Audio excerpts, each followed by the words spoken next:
Are you struggling to conceive? You have options, and at Piedmont Reproductive Endocrinology Group, we'll make sure you have the guidance and support you need. PREG is known for individualized fertility care that's unique to every patient. We take the time to provide a reassuring and empowering experience because we believe that you deserve nothing less. Let us help you on your journey to parenthood. Visit us at pregonline.com to learn more. Get the guidance and support you need at Piedmont Reproductive Endocrinology Group. PMS, pregnancy, menopause. Each stage of womanhood has its unique challenges. That's why Highlands Naturals' new women's multivitamins are formulated with essential daily nutrients, plus targeted support for your life stage. Facing PMS? There's a Highlands multi for that. Navigating pregnancy and morning sickness? That too. In the throes of menopause, our formula is here to support you through hot flashes and skin changes. Gone are the days of juggling multiple supplements or guessing what you might need. With Highlands Naturals, it's one multivitamin with daily essential nutrients and science-backed ingredients to support you.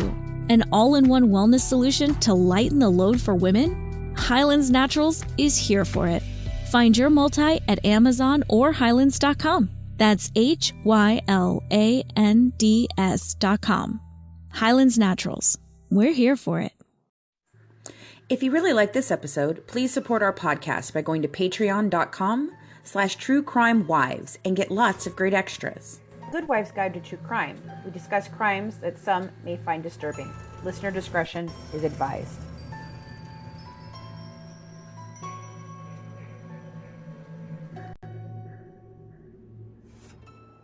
Welcome back, listeners. Thanks for joining us again for the finale of our Scott Peterson head-to-head battle. Scott Peterson, guilty of murder or just being a shitty husband? This was one case that we had different opinions on, especially Colleen and Fancy. So we decided to battle it out podcast style.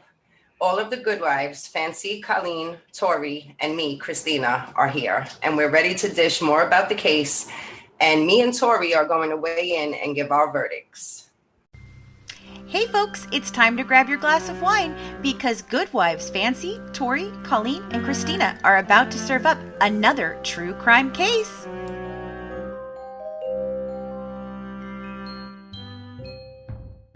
Tonight's the night. It's the fourth and final episode in our Scott Peterson head-to-head. You got to hear the facts as they were presented to the public in episode 1. Then Colleen came on strong in episode 2 with the reasons that she believes that Scott is not guilty of murder and shouldn't have been on death row. Fancy hit back in episode 3 and told us some of the reasons that she believes that Scott is so guilty of the murder. Now it's time for the final episode. Christina and I have listened along with you to both sides. We've looked at and also have some follow-up questions for Colleen and Fancy. When we close tonight's episode, you will have heard the verdicts from Christina, from myself, and then it's time for you, the listener, to weigh in. Send us an email, audio, or video clip sharing your thoughts and your verdict on the Scott Peterson case to goodwivesdish@gmail.com. We will choose 2 of your verdicts to be featured on our podcast and social media pages, and you'll also receive a little gift from us, the Good Wives. With that being said, let's do this. Don't go anywhere. The Good Wives will be right back. If you've been listening to our podcast for some time, then you've probably noticed that there's been some different changes going on. And that's because we've recently switched over to our new hosting platform using Buzzsprout. And we love it. It could not have been a smoother transition. Buzzsprout has made it super simple and gave us amazing features we weren't getting before. So if you've been thinking of hosting a podcast or you're looking for a new host, then we totally recommend giving Buzzsprout a try. Buzzsprout is hands down the easiest and best way to launch, promote, and track your podcast. Your show can be online and listed in all the major podcast directories like Apple, Spotify, Google, and even Pandora within minutes of finishing your recording. So join over 100,000 podcasters already using Buzzsprout to get their message out to the world. And if you follow the link in the show notes, that lets Buzzsprout know we sent you. And it helps you get a $20 Amazon gift card if you sign up for a paid plan. And it helps support our show.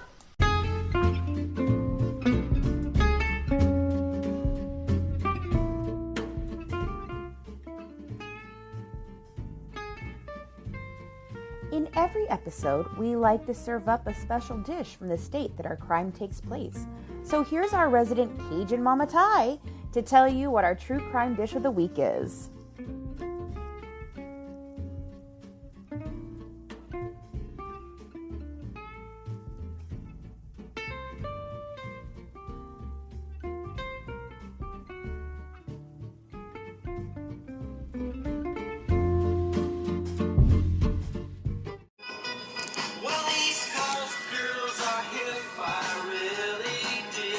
Hey guys, it's me, Cajun Mama Ty here.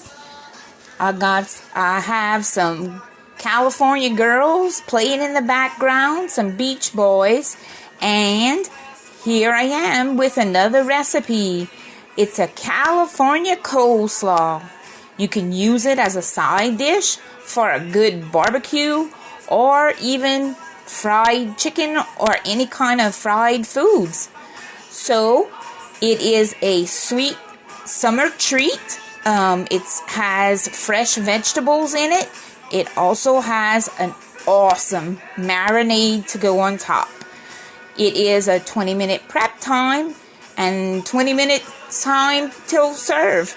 So I will be back in a few minutes as the good wives continue talking about the case and debating the case and give you the ingredients and the directions on how to make this California coleslaw. See you back in a few minutes. Let's get back to the good wives. The Scott Peterson case was a tough one for us. While we enjoyed discussing the case and sharing it with our listeners, there were times that things got heated. Fancy and Colleen are extremely passionate about how they see things in this case and the way it was handled all the way from the murder to Scott's sentencing, and they are both firm in their beliefs. After Fancy and Colleen got to listen to each other's points in the last couple of episodes, they had a few questions for each other.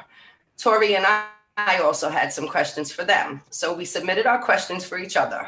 We're going to get started with Fancy and Colleen giving a quick recap of their points of the case, and then we'll head into our question and answer session. All right, guys. Hey, it's me, Colleen. So when I presented my side of the Scott case, I really just went through the basic facts of the case, not necessarily, a psychological profile, but more so going step by step through the facts of leading up to the murder, after she went missing, and then finding the body. So for me, it was that the timeline did not add up for Scott to have the time to kill Lacey, dump her body, and there be no, evidence available to find. I talked about how Scott did not lie about the most important parts of this case, and even the police admitted that he did not lie to them as often as they portrayed in the media, and that really the only lies he ever told were about Amber. And then specifically speaking of Amber, how it wasn't a long-term relationship with Amber, that they had only been dating for a month when Lacey went missing, how Amber was the one who was chasing Scott once she knew that Lacey was missing. She was working with the police, trying to catch Scott in lies, working with the police on that, and that they never saw each other after Lacey went missing. And so Amber was just this red herring to try to make Scott look more guilty than was already pointing him to look guilty. And then I didn't talk about it as much in my episode, but there are alternate theories on what could have happened. There is a person who claimed to have killed Lacey, but he's also claimed to kill other people. I didn't go into this as much because there's not enough details for me to say, yep, that person did it. More so that there's not enough to say that Scott did. Well, you guys know I'm a little more long-winded, so I've got a whole lot of stuff to say. So, as you might remember, I made my case for Scott's guilt in the murder of his wife, Lacey, and unborn child, Connor, based mostly on psychological profiling of Scott's behaviors before and after the disappearance. And I believe these are inherent behaviors and they cannot be changed, altered, or skewed like other pieces of evidence. So, I made a case for him being something called a temper tantrum killer with some tendencies of a pregnancy killer added in, as detailed by Dr. Robbie Ludwig in her book, Till Death Do Us Part, Love, Marriage, and the Mind of the Killer Spouse. If you haven't read it, you should totally check it out. It talks about a lot of different cases, not just this one. So I know that I tried to explain it a little bit in detail in my episode, but I think I need to go back to that, which was the temper tantrum killer. They have deep-seated bad habits that were never corrected while they were young. And Scott displayed these types of behaviors as a young child who was treated as a child who could do no wrong, and he was basically placed on a pedestal by his parents. He never outgrew these types of behaviors of putting himself first over anyone else, impulse buying, instant gratification seeking, adulterating. You know, his charming exuberance for life is a cover for narcissistic tendencies. It acts almost like a narcotic that creates a euphoric feeling in his mate so that she might overlook certain imperfection. It creates a buffer for having to really care about a person. He's able to charm and woo women with no real connection. So Scott cheated on Lacey at least 3 times during their marriage, showing a complete lack of care for her as his wife and respect for her as a woman. According to Dr. Ludwig, cheating is a form of psychological abandonment and abuse. Colleen has brought up that there were no signs of abuse because nobody saw Scott as anything but loving and caring to his wife. But I don't understand how she can say that when he was a husband that had so little regard for his wife, he couldn't even be faithful to her while she was about to give birth to their son.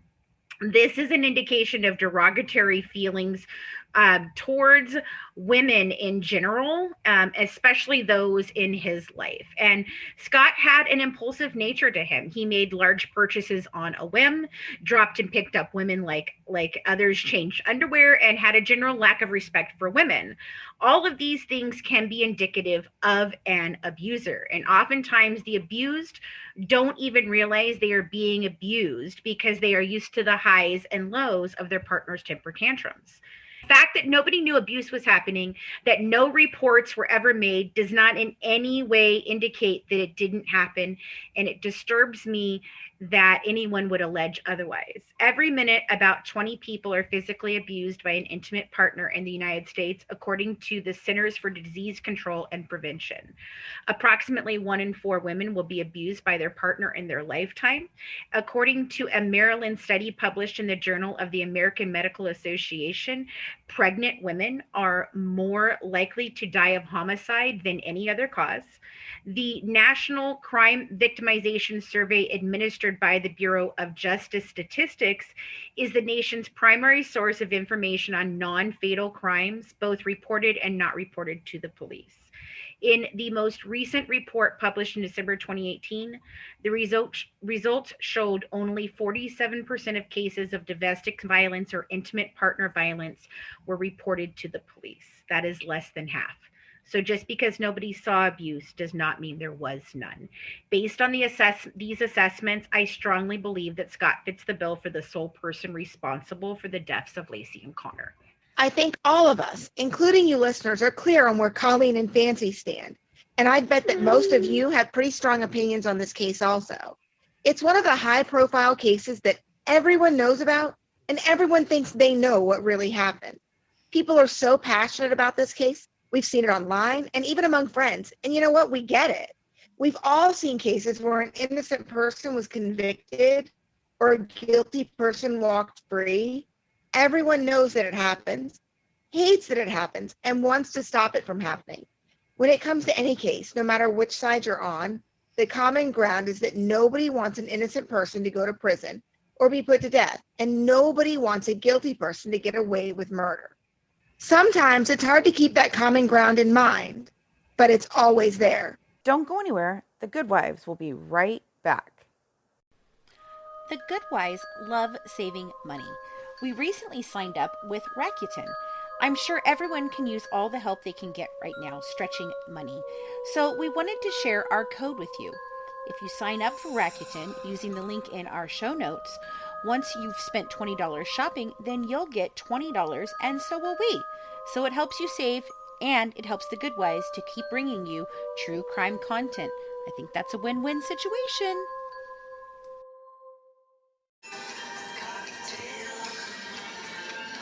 Hey guys, it's me, Cajun Mama Ty. I'm here at the beach. I'm preparing my coleslaw because we're getting ready to do a barbecue. Yep, you gotta remember guys, I live in Louisiana. We're here and we're in the 70s here. It's nice and warm. It's even, guess what? Shorts weather. So we are having some California coleslaw. So I'm going to give you the ingredients.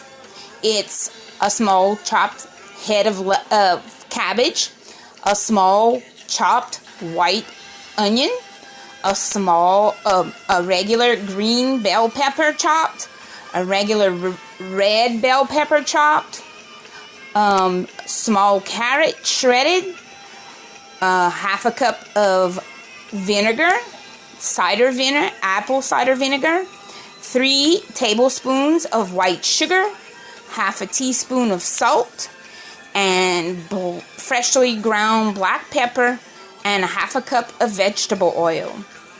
So you want to take all your veggies and put it in one bowl, and that's it. You want to make sure your pieces are very little. You can even do like a shred type with all your veggies if you want, or cut them up, chop them up really fine.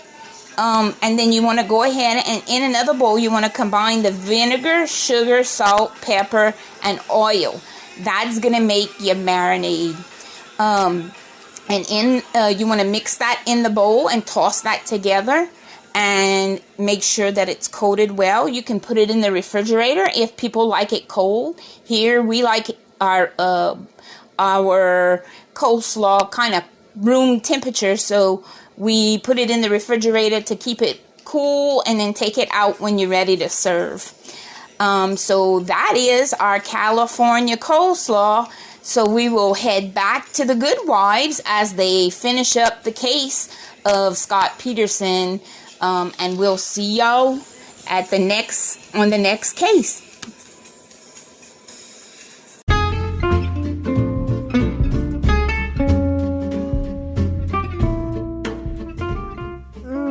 Ty, another great recipe. For the full recipe that was shared tonight, join us at our exclusive membership club at www.patreon.com/truecrimewives.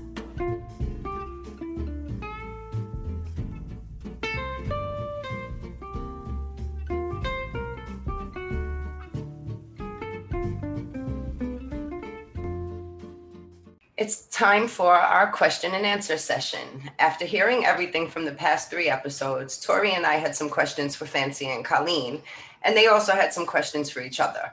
We're going to go over each of them, but we're going to start out with a question from a listener. As always, if you have questions or suggestions for us, you can send an email to goodwivesdish@gmail.com or message us at facebook.com/mbdtruecrime. Our first question is from Linda in New York, and it's for both Fancy and Colleen. Linda says, I don't think we'll ever know what really happened, but since you both feel so strong about this case, you guys probably have your own theories.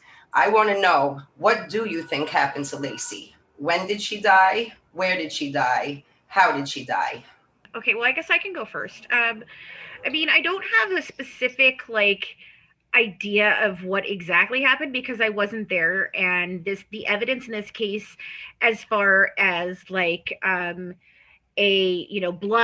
or a definitive answer it's just not there. I can tell you what I think could happen, and my theory on this is that and it's changed a little bit over time. Originally I thought perhaps Lacey was dead before the morning. because the last time somebody talked with her was the night before. But I do believe that some people did see her. I don't know that maybe that there was 32 or 34, the exorbitant number of people that saw her that day, as it's been presented. I think maybe some of those people saw other people. I think maybe some of those people saw her on a different day and just didn't realize it and kind of put it to that day. But so my theory now that I've sat and gone through all of this is that I think perhaps he did leave that morning. And he did go to the boat dock. And then I believe, and I kind of get into this a little later when I'm going over the timeline, I believe that he circled back around because it's only about 10 minutes away from the office. It's about a 10-minute drive from his office to his home. I think he circled back around. He picked her up. Maybe he told her they were going to go run some errands before, I don't know, or he wanted to show her his boat. Who knows? But I don't think she died at home. I think she may have died in the boat or his office. And I don't think it was a brutal, bloody scene, nothing like that. I think it was either strangulation or suffocation or even drowning. I'm not quite sure. I haven't looked over the autopsy as well as Colleen, but I don't know if there was water or not in her lungs. So that's my opinion. I truly believe he's the only real option for this. Everything else seems completely unplausible, and it just doesn't add up in any way, shape, or form. I admit that there are gaping holes and there are some things that are questionable in the case as far as, motive and different things and how it went down. But I don't think that we have any other viable suspect, and I just don't see it being anyone else. So I think, he took her out on the boat and disposed of her somehow, whether she was dead beforehand or not, I can't say, and then came back and played the part, so that's my answer. I don't know if that answered everything she was asking, but that's my answer. Yeah, I think you touched on everything. Colleen? So for me, when I went through, the timeline, I went step by step between, minute by minute, what we knew, what we didn't know. I believe that Lacey was alive the day she went missing. I believe that she was picked up by the robbers who did rob the Medina home across the street. Those people were identified. That house was robbed. There were people who did see Lacey arguing with them. There are a couple people who say that they think that they saw Lacey with them getting out of that van. After that, I don't know. I don't know what they did with her, to her, between then and then finding her body in April. That's a long chunk of time to be missing. There were many issues at her autopsy in terms of disarticulated joints, parts of her body never being found. Are you struggling to conceive? You have options, and at Piedmont Reproductive Endocrinology Group, we'll make sure you have the guidance and support you need. PREG is known for individualized fertility care that's unique to every patient. We take the time to provide a reassuring and empowering experience because we believe that you deserve nothing less. Let us help you on your journey to parenthood. Visit us at pregonline.com to learn more. Get the guidance and support you need at Piedmont Reproductive Endocrinology Group. CuriosityStream is the streaming service for people who want to know more. And now check out Curiosity's new series, Queens of Ancient Egypt. When pharaohs held the throne, their wives held the power. We see her taking precedence over the pharaoh, an absolute mastermind. All hail the queens. This is unprecedented. Watch Queens of Ancient Egypt now on CuriosityStream. With monthly, annual, and bundled plans. Find the one that works for you at curiositystream.com. So, they don't know what they did to her. I talked, I think, about in my episode how there were things that were mishandled with Connor, even not just that I think he was handled after birth, but during the autopsy, there were mistakes that were made, and they did not do a lung viability test to see that he had breathed after being born. If they had just done the lung float test, that would have been a definitive answer. Was Connor born? Did he take a breath?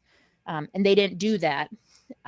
So I can't say if Connor died in Lacey or after that. But I think she died sometime between being kidnapped, wherever they housed her. And I also agree that it was most likely some sort of issue with her head, her airway, whether that was strangulation or if they hung her, because they did not find her head and her spine was pretty cleanly severed at one point. So if they had hung her for an extended period of time, again, not sure what they did to her. But I don't think it was entirely like a gruesome, bloody death. Like I discussed in my episode, that there was no physical evidence of a crime that occurred anywhere in the Peterson home or in the boat or in the office or the car. So in terms of evidence of what could have taken place in the locations we know of, I don't think something took place there. I think it took place in the people who most likely kidnapped Lacey.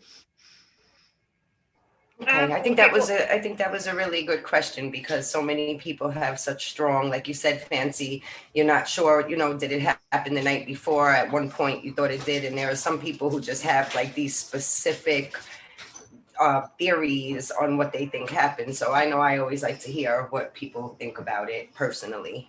So quick question though, Colleen. The statement that you just made, you said about Connor, and it would have been a definitive answer. Why is that definitive for you? Because even if Connor, let's say Lacey went into early labor, or I don't know, when was she due? First of all, when was she due? What was her due date? Do you remember, or close by? Early January. Okay, so what if she went into early labor? He was born. It still wouldn't prove whether or not he killed Lacey or not. She could have gone into labor at home, had the baby because he refused to take her anywhere, or had her, did whatever to her, or had her in the boat and she went into labor. I don't think that Connor would be a definitive answer. So why for you would that be a definitive answer? Well, so he was charged for Connor's murder as well as a separate entity in with Lacey. So it's another murder charge for Connor. And there was no evidence that Lacey went into labor in any of their properties. And if she had gone into labor and had a baby, there would be some form of evidence of that. And to me, if they had done the lung float test, that would, if it showed that Connor had taken a breath, that would have showed that, one, Connor was born alive, and that whoever did handle him and Lacey would have killed him, not just killed a pregnant Lacey, killed Lacey and then a live baby.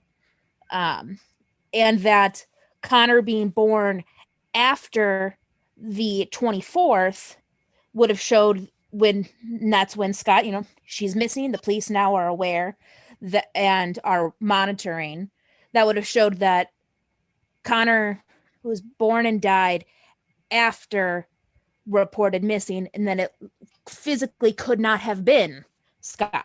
I don't think there would have been a definitive answer though as to when Connor was born, not the way, because he died relatively click to that. So I don't think there could have been a possible way to determine, like, was he born on the 24th? Was he born on the 26th? Whatever, because he went into the water and the water deteriorated both bodies, even the body, the expelled body was rather, if it was expelled from her, he was rather mangled and there was a lot of stuff that was wrong. So I don't think that gives a definitive answer, but I see where you're going with it. So I can totally understand your point of view. Whether I agree with that or not is, irrelevant. I do see your point of where you're coming from with it, but that's why I wanted to know why that made such a definitive answer for you. So that's cool. Okay, cool. Well, right. And luckily Connor's body was much less damaged than Lacey's body. So that's why they were able to, get a good general autopsy on him if they had just done that one test. And even if it doesn't show, exactly when he died, it would have at least been one part of an answer to, was he born at all? Because I think though that you can use that though in the same way of I'm sorry to interrupt. I didn't mean to interrupt you, but the same way the autopsy you're saying, yeah, they were able to get a good autopsy on him.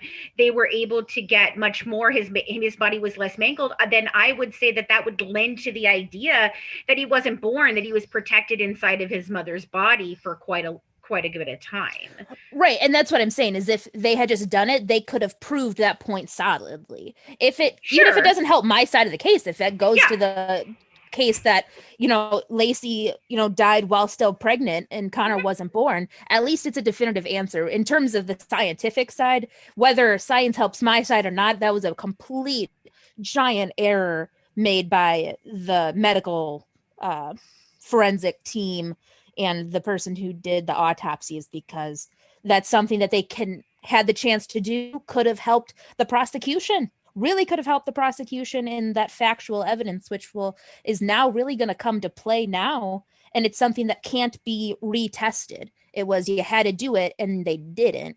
Sure. And so now there's all this doubt where they could have figured that out. Oh, I can give you that. I agree. There was errors. So I can give you that much at least. Yeah. So. Yeah, I think that's something we all can agree on. And I'm also going to take this moment, since you said that, I had sent Scott an email and he responded back to me. He sent me a little postcard. He was very nice. He said he really couldn't talk too much. Obviously, we know his case is going through a lot right now. So, I didn't expect him to really be able to tell me anything relating to his case. But what I did say to him was basically, I have to be honest with you. I've always thought you were guilty, but I do believe that everyone deserves a fair trial. And that's something I think is important. Like you said, whether it helps your side or not, we want everyone to have fair evidence, everything presented fairly, and everyone to have a fair chance in the legal system. So I just wanted to mention that, that Scott had replied back. And that was one of the things that I did say to him, is that in terms of his guilt, I've always felt he was guilty. But I do believe every person, no matter what, deserves a fair trial. And if there were errors and if there was any way that his trial wasn't fair, he does deserve a new trial. Actually, I didn't share with you guys. I actually had sent him a letter too. And I did get a letter back, or, note card. It's like an index card back. Yeah, it's like a little postcard type of thing. And in that, I essentially said the same thing. Except for that, I said, I do think that there were errors in your case, and I do think you're innocent. I asked him, what is he expecting now with the appeals? And then I just said, I know that there are a lot of people dying at San Quentin during COVID. How is that in prison? How is, COVID treating prisoners? Because that's something I care about in general, after learning in Texas that like 75% of the people in jail there who died actually weren't even convicted of the crimes. So I just asked about it. And to me, it actually showed a lot versus like his state of mind. And like, I expected him to really kind of complain and bitch about COVID and being in, further isolation, not being able to see anybody. But he actually told me that I must be so frustrated to be in isolation, and like asked how I was. And I was like, because I had said I had been in isolation in February. But I can't imagine how long, obviously you've been in prison for, over almost 20 years or 15 years. He definitely comes across very nice, very polite, and very friendly. I will say that. Right. It was just, to me, it was just really interesting that, I gave him an opportunity to really be selfish for a minute, and instead. Yeah, he did with me as well, I guess, because I'm from New York, and he did say that he was sorry that we had lost so many people here in New York City. Right. Like telling him that I had been in isolation since February. But I was like, but it compares nothing to what you've had to go through. And then he's like, that must be so frustrating to be in isolation since February. Like, I was like, well, you've been in jail for 15 years. Like, so to me, that was shocking because, we all think of him, even me, even though I think he's innocent, I think he's a selfish bastard. But like, that he asked and said how frustrated I must be. I was like, that's nice. That is nice. Yeah, you definitely see the charm that they've always talked about with him. Oh, yeah. Okay, so I'm going to continue. I have a question for both of you guys. It's pretty similar. Colleen, is there any piece of the prosecution's case or the evidence that you have a hard time explaining? Like, is there a part of you that says, you know what, I believe Scott is innocent, but even I have to admit this one thing, like, it doesn't make any sense. There's no way I can justify it. And then when Colleen is done, Fancy, same question for you. Is there anything in the defense's case or evidence that gives you even a sliver of a doubt that makes you say, wait a minute, maybe he really didn't do this, or maybe he shouldn't have been on death row? So the piece of the prosecution's case that I have a hard time explaining is not necessarily a piece of evidence. It's more so how they, like, a presentation. So it's about Amber and the behavior of Scott after the fact. So I don't really have any, they didn't really have any case making it up until the disappearance. And even then they had nothing but Amber and his behavior. So for me, it's, okay, Scott, you ordered porn like 13 days after she was missing. Don't be like, why were you a dumbass and did that? And then knowing that this stalkerish girl is continuing to call you, you know, why don't you just tell the police, like, yeah, as soon, because they knew he was cheating, and as soon as they knew that he was cheating, like, why don't you just tell them, be like, yep, I did cheat on her, but I have this girl now who she's just constantly calling me, and I don't want to look, you know, guilty or shady, or I'm hiding things. She's continuing to call me, and I want to be honest with you guys. So to me, that's the biggest thing, is if Scott could have just been more fucking honest about Amber, I think it really would have helped his case. And again, not necessarily that he lied a ton about her, but if he would have just been more upfront and just went to the police and said, this stalker girl continues to call me 15 times a day, and I want you to know that I'm not buying into it, that she's calling me. So it's that issue, is that he wasn't more forceful in trying to show that he wasn't really wanting to communicate with her. Okay. That's my Fancy. How about you, Fancy? Well, I have to say that a lot of the things that she just said about Amber, I'm going to talk about later, because I have a totally different opinion on that. Let me just say, I don't think that that's just dumbass moves. And I think that if a person didn't want to have her calling him, he could have done a million different things to have her stop calling him. But as far as the defense's case and the evidence that gives me a sliver of doubt that, you know, would say, like, wait a minute, he didn't do it or anything. No, not particularly. Since we've looked into this case a little more, I do believe that perhaps there is a case for him not being on death row. While I do support the death penalty, I only support the death penalty in cases where it's abundantly clear that this is the person that did this. And I think I talked about this a little bit in my episode, maybe not in detail, but I think I said something along the lines of the fact that or maybe I was just in a conversation between one of you guys, with either Tori or you guys, but the death row situation for me, I think the only reason that he got death row was based on Connor. And I think it was an emotional decision for the jury. So that's one of the reasons why I don't believe that sentencing should go to the jury. I think that the judge should be the person in charge of all sentencing, because we saw this in the Jodi Arias case too, that Kirk, they had it thrown out twice as a mistrial. And in that case, it's a little different because they found her guilty, but then the sentencing was what created a mistrial in the sentencing. So they had to have another sentencing hearing with a new jury. And so I kind of feel like the jury there is the problem with the death penalty. But as far as anything else, no. I mean, even the sightings, like, you can make a case for how those could have happened and how he could have come back and got her. And a lot of those sightings, if you're looking at it in terms of the big picture, they don't make sense either. So again, that's why I believe that the sightings are not something to put stock, lock, and barrel in.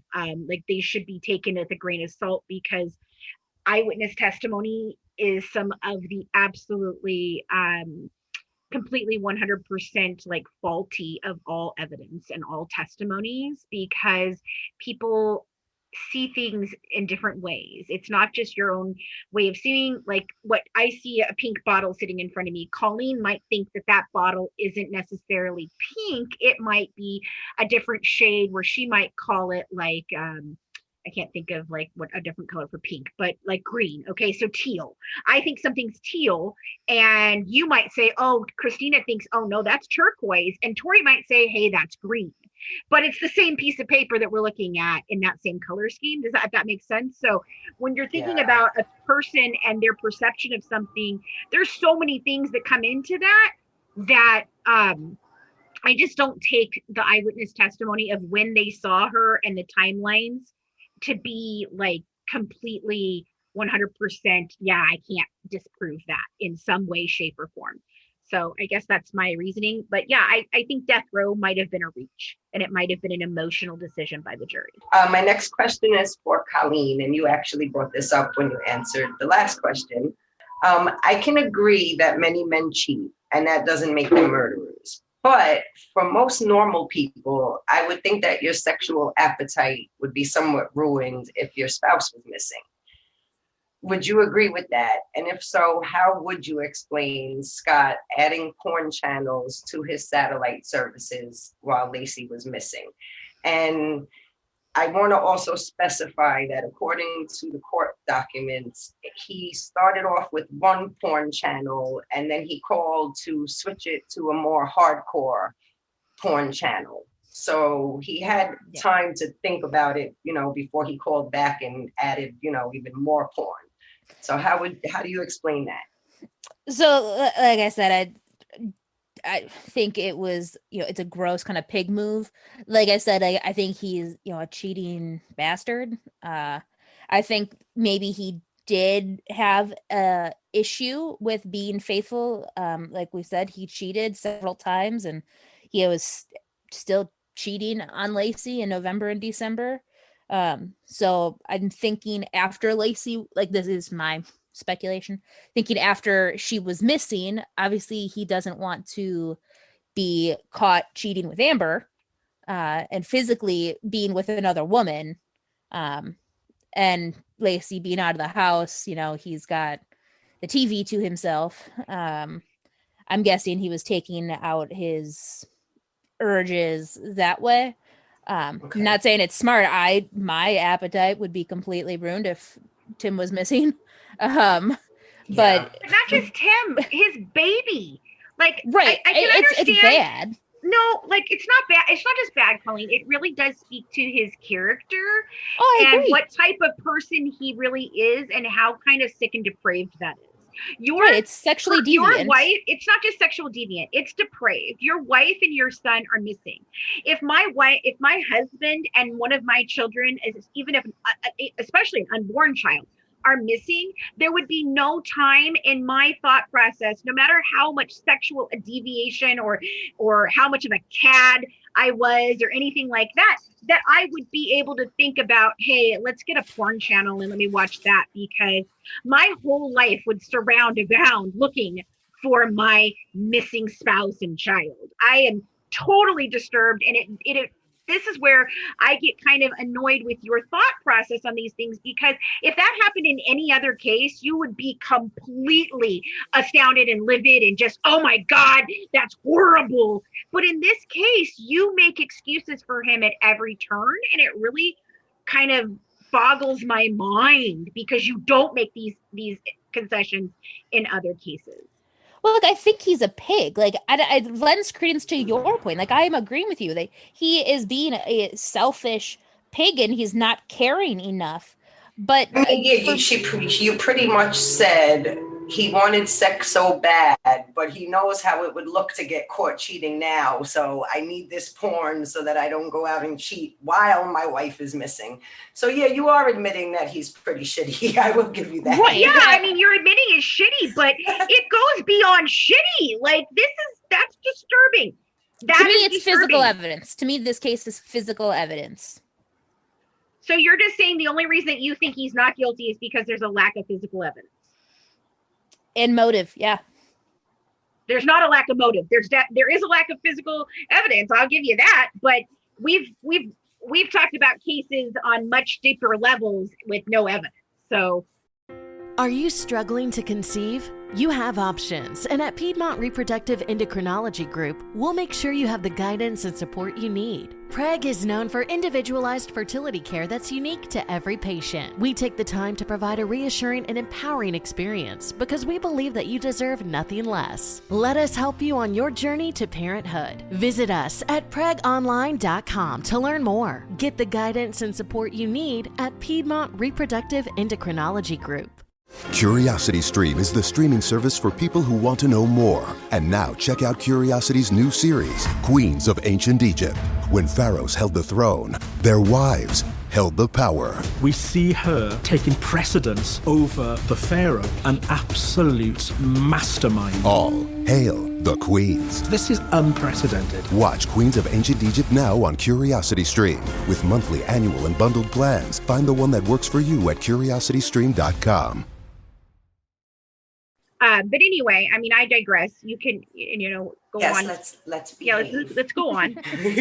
Okay, next question is for Fancy. So I know we talked about the psychological part, but do we have any proof of any actual instances that occurred that would show Scott to fit the temper tantrum killer profile, and also any instances that happened that show that Scott wasn't anything less than a happy father to be? I think that's going to go back to his statements, his personality, his lack of concern for his wife who is missing and his unborn child that is missing. I think it's going to go back to the idea of, it's Christmas Eve, and what is he doing? Is he at home getting ready with his wife for their first, for this Christmas that's going to be, right before their baby is born? It's the last Christmas that they're going to spend together by themselves. Are they getting the nursery together? Are they, picking up some last minute gifts for the family? No, none of that. He's off either golfing or boating for the day. That's what he wanted to do. And the cheating plays into this. It's a form of abandonment. And these are all classic pieces of what Dr. Robbie Ludwig talks about as pieces of being a temper tantrum killer. So yes, I do believe that there are instances. I can't specifically say like on June 14th of 19, whatever, he did this. I don't have that because nobody does. But when you're looking at clear psychological responses, behaviors, actions, I think there's more than enough evidence. And I think I've given more than enough instances of those things to bring home the idea. And no, I don't think there was ever an instance of him being like this happy dad to be. We don't have pictures of him in, whatever with Lacey and them doing their, maternity pictures. We don't have him talking about how excited he is, to do this or that, or, oh my goodness, I can't wait to hold him. We have nothing. He didn't mention that in any of his afterthoughts, like, oh my gosh, I can't believe I'm never going to get to hold my son. Or I just bring him home so I can please hold my baby. Or please bring my wife home. We don't have any of that. There was no indication. And I think no indication, no lack of indication is enough to say that I don't think he really was a happy dad. He explained to his fling that his wife is gone. He didn't say my kid is gone. He didn't even mention it, like as if he didn't exist. And that's the thing. Like, I just don't see a caring, considerate person out of him. I don't see anybody who is serving anything more than his own needs, wants, and desires. And even in the letters that he's written back to you, you guys both talked about him being caring, or, you know, he could have been selfish, but he's putting on a show. You guys are like, in his mind, that's a fangirl writing him. Oh, I agree with that. That's why I said I think it speaks to that charm that he always tried to portray to everybody. And they said, what do you mean? Scott was a great guy. He was always so cheerful and happy. And I think my honest opinion is, of course, he's not going to come off nasty. He's not going to come off selfish. He's going to come off where everyone's going to say, oh, what a nice guy. You know, and I do agree with that. We've talked about this in detail before about, you know, sociopaths and what a person thinks a sociopath is versus what a sociopath really is. Right. Not all sociopaths go out and murder people. Most of them are very charming. A lot of them are very successful in business because they do not. They're running companies because they don't have the social or moralistic or even romantic ties. None of that. They don't have those things. They don't have those emotions. They can pretend to have those emotions, and they're really good at figuring out, because they study people, because they don't understand what's going on in their own body, that they're not feeling things. So they begin to study other people to mask, because they understand, oh, that's what I'm supposed to feel right here, so I should cry, okay? Because everyone else is crying, so perhaps I should cry. And then they make themselves cry. Or I should look solemn. Oh, she looks solemn. They're responding that way. I should totally do that too. So I think all of that plays into this psychological stuff that I've kind of talked about. Well, so you said there was no evidence that he was a happy dad to be. All of his friends and family said he was. Okay, so but even after the fact, but putting it's on a show, up until, Colleen. But even Lacey said that to her family how excited Scott was, and that's them living together. So what we basically have is hearsay. Yeah, people said yes, but I get what Fancy's saying. There aren't any pictures with him holding her belly, and there aren't any picture. You know, I get what you're saying, but I get what Fancy's saying also. Afterwards, it's like, oh, he was so excited, but we don't have anything tangible. Like, well, look at these pictures. They did this beautiful maternity shoot together, and you can look in his eyes and see, you know, the love. We don't have anything like that. So I do get what she's saying, that there is no proof that he was a happy dad to be. So other than what their other than what the people have stated. Yeah, people have stated. The mailman, Russell Graybill, testified at the trial that he didn't see or notice anything out of the ordinary at the Peterson house when he delivered the mail on the morning of December 24th.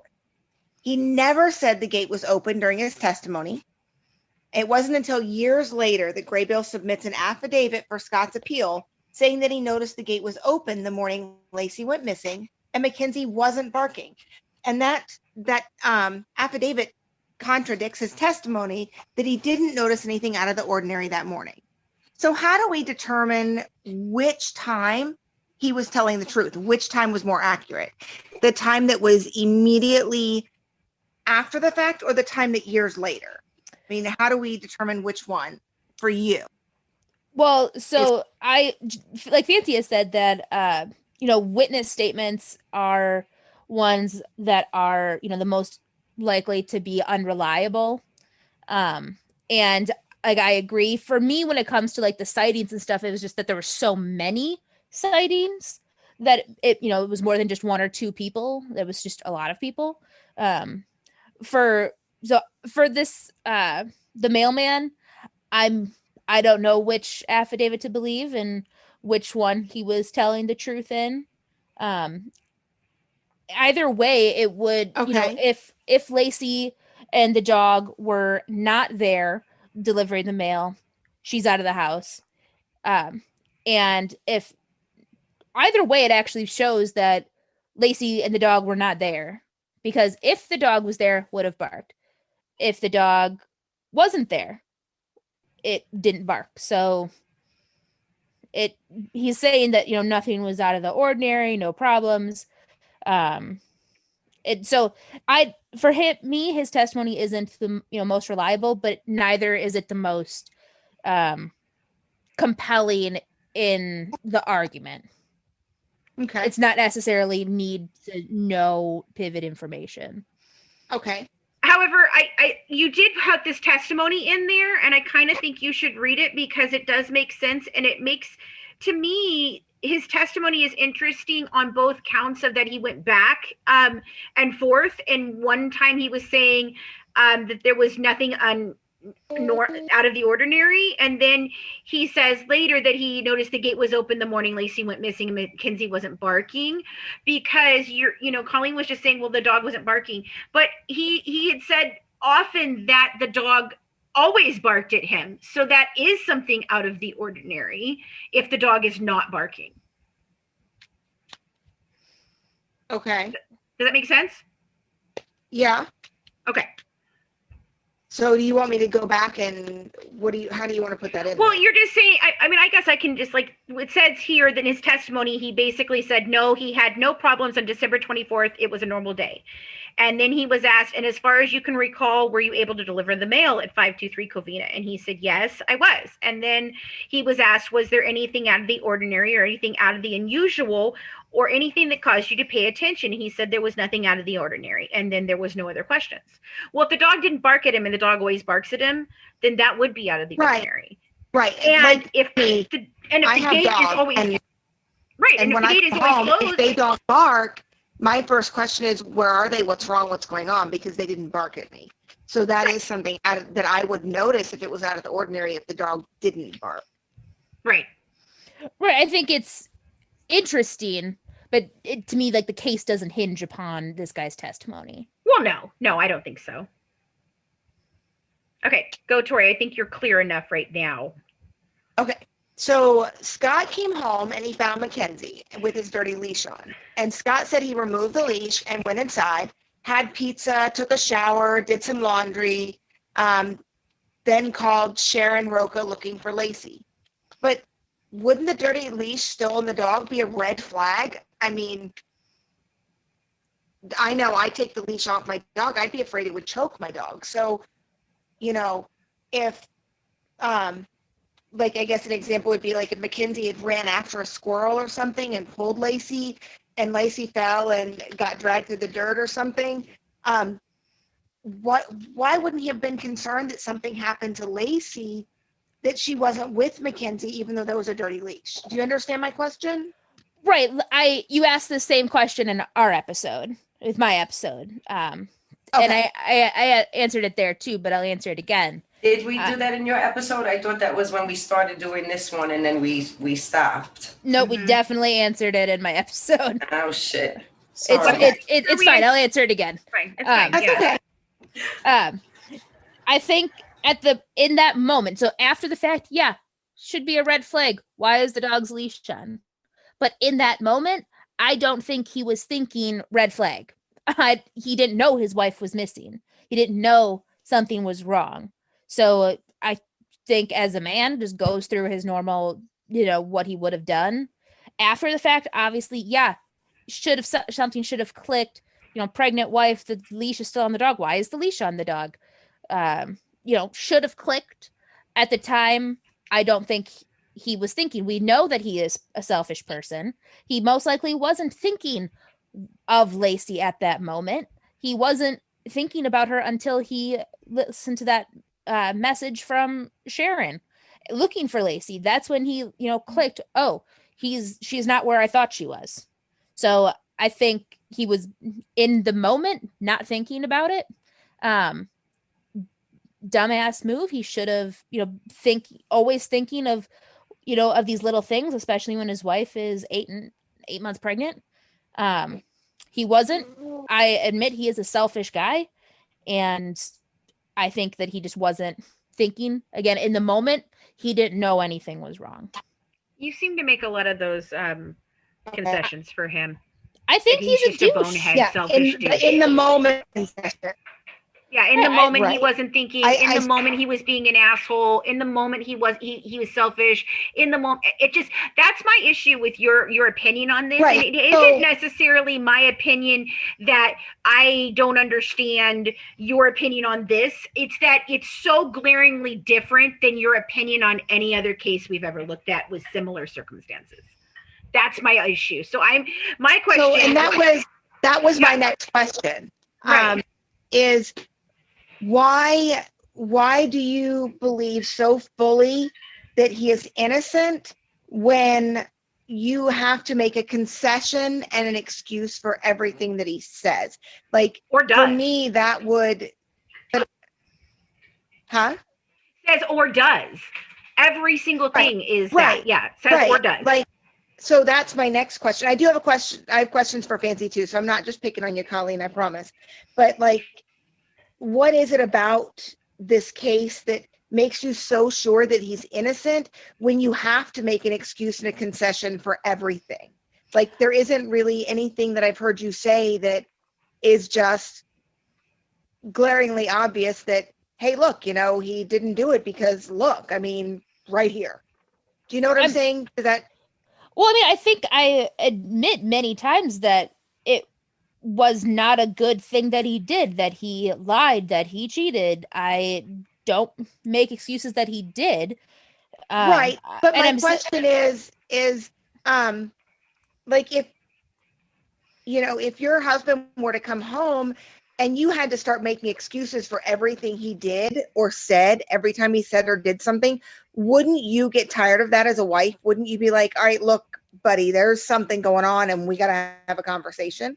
Or would it be okay with you to just have to make concessions for everything? Like, I mean, I don't think I really am. It's you guys ask me a question about a specific circumstance. Well, let me interject real quick. I don't think it's being asked like, why are you making excuses for him? I think it's more like, okay, the dirty leash, for example. There's never a simple answer like, oh, well, the reason is because Lacey's been known to do that because she's pregnant and she had to pee really bad. So she's been known to run into the house and leave Mackenzie in the yard with the leash on and then come out later after she pees and then take the leash off. It's always, oh, well, we know he was selfish and we know, he was a cheater. And well, there's never a simple answer like, oh, well, that happened because of this. This was known to happen. This is, it's always, well, we know he was a selfish guy and he was a cheater. So the reason that probably happened was because he really wasn't thinking, and it's never like an actual answer. Well, I mean, I would love it to be a simple answer that we knew. I don't mean like you're making excuses for him. That's what I get from it. It's like there is. I feel never, like it's even with his lawyers. Right. No, that's what I was going to say. I feel like anyone who has any stake in the fact that he might be innocent, his family, you, other people that I've talked with, his defense attorneys, it's always this kind of like, I feel like it's almost smoke and mirrors. There's never an answer. It's never a real answer of like Christina said, well, this is this and that is that. It's kind of always going back to, well, yeah, he's a douche, or yeah, he's a cheater, but I mean, that's why. And that's it. That's the only reasons that you guys give. And that's why I have such a hard time understanding it. And why with you, Colleen, who looks at many of our things very critically and with a really fine-tooth comb of, well, what about this? Well, what about that? In this case, you're just like, he's just a douche. It's fine. He didn't kill his wife. He's just a douche. And in any other case, it would give you at least pause to think about it and go do more investigation on it. And in this, I don't feel like there is. I just don't see it. And it's frustrating. And it's not just frustrating with you. It's frustrating in this case in general, because I don't feel like anybody gives any actual real, like, refuting proof. I just don't feel like it. Other than the timeline, which we've all established can totally be subjective. Nobody ever says, like Christina said, yep, the leash was dirty because, or you know what, he didn't do it because Connor took a breath. He didn't do it because blah, blah, blah.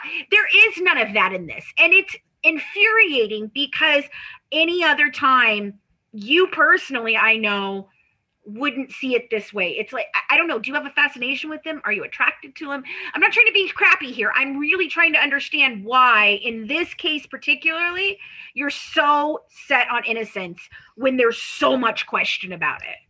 Okay, well, so no, not attracted to him. He is, I believe, as old as my dad.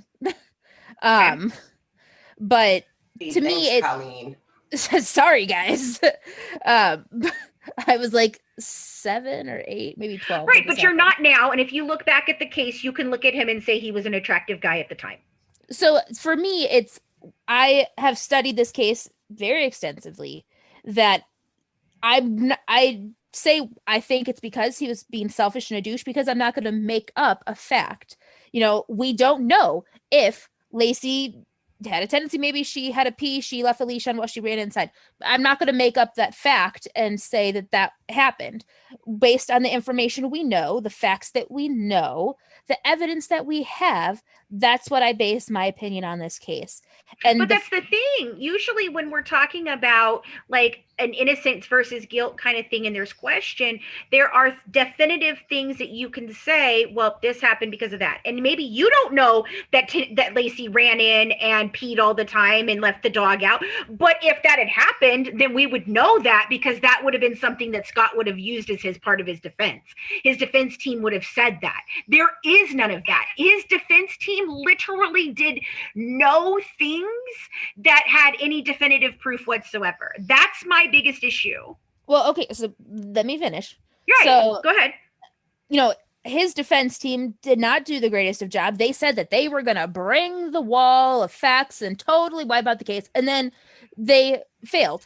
They didn't do what they were supposed to do. They weren't allowed to present a lot of things that they should have been able to present. And that's why in his appeal, the failure of the defense is a big reason.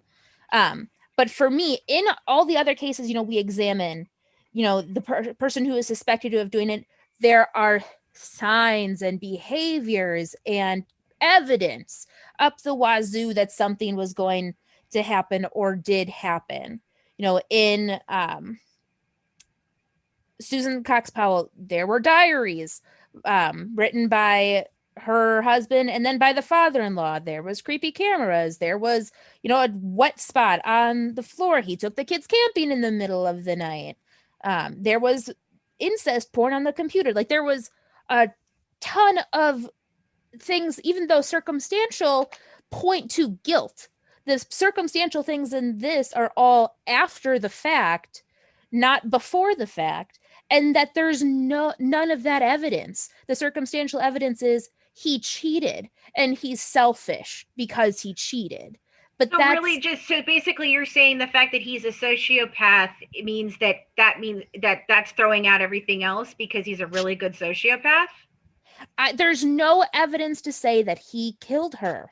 There's lots of evidence to say that he killed her. So that leads me to my question for evidence. Bansby. Right. There's not a lot of evidence hold on. There's not a lot of evidence to refute that he didn't kill her. There's a lot of evidence, but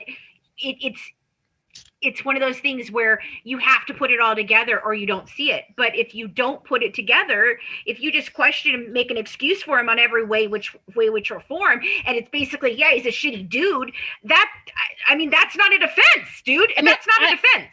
I don't think that your, psychological profile of him is enough evidence. It's not my psychological profile of him. It's a doctor's psychological profile of him. Many of them.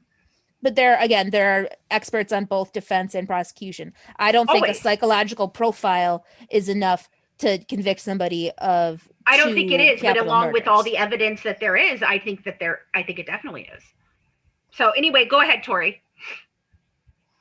Okay, so now I just completely forgot my question because I was listening to you guys. It was for me. So one of my questions is, I know. So one of my questions for you is, what is it that makes you so absolutely certain that he did it when Are you struggling to conceive? You have options, and at Piedmont Reproductive Endocrinology Group, we'll make sure you have the guidance and support you need. PREG is known for individualized fertility care that's unique to every patient. We take the time to provide a reassuring and empowering experience because we believe that you deserve nothing less. Let us help you on your journey to parenthood. Visit us at pregonline.com to learn more. Get the guidance and support you need at Piedmont Reproductive Endocrinology Group. When I was diagnosed with cancer, it felt like my whole world came tumbling down. Patient Advocate Foundation is here for you, providing free one-on-one practical support to patients with a cancer diagnosis. Call us at 800-532-5274. Patient Advocate Foundation can assist in navigating disability benefits and health insurance options. PAF also helps in accessing vital services, medications, and financial resources for both medical and household expenses. Visit patientadvocate.org or call 800-532-5274.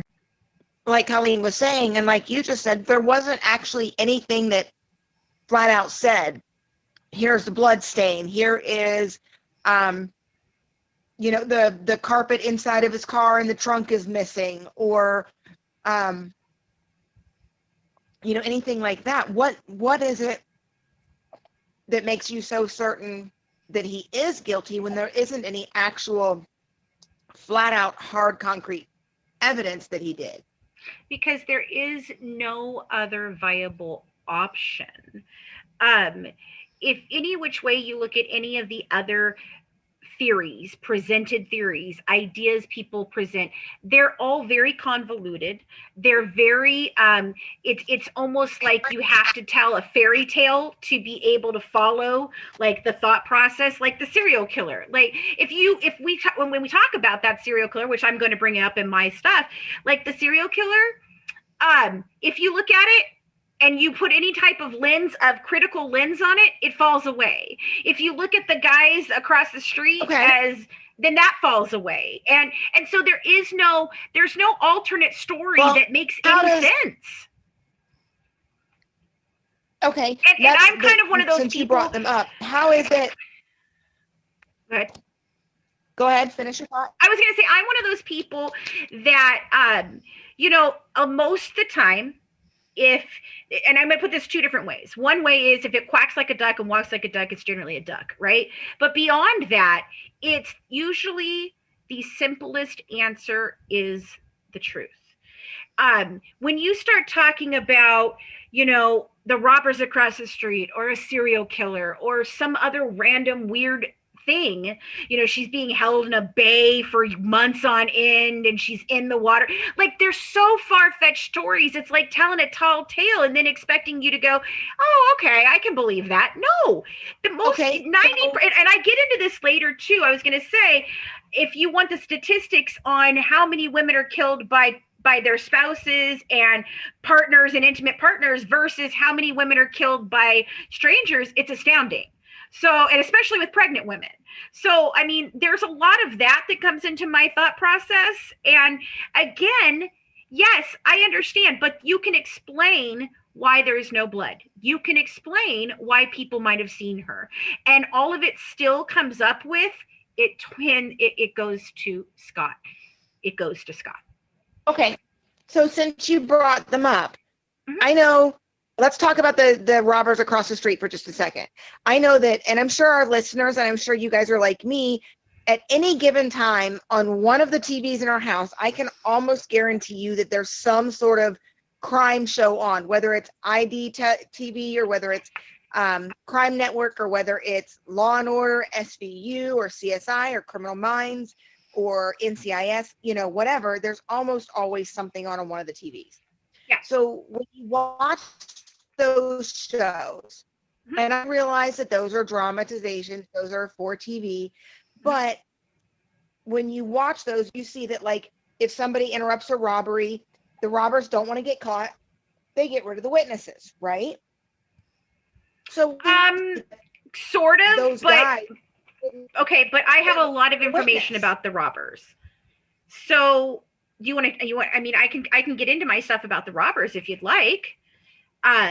So, and I have a lot. And so that's the question: is what makes you so certain that it was Scott, that he was the one who did it, when there were the robbers across the street that she was seen talking to and confronting. Therefore, put her on their radar as someone to possibly have to deal with. Okay.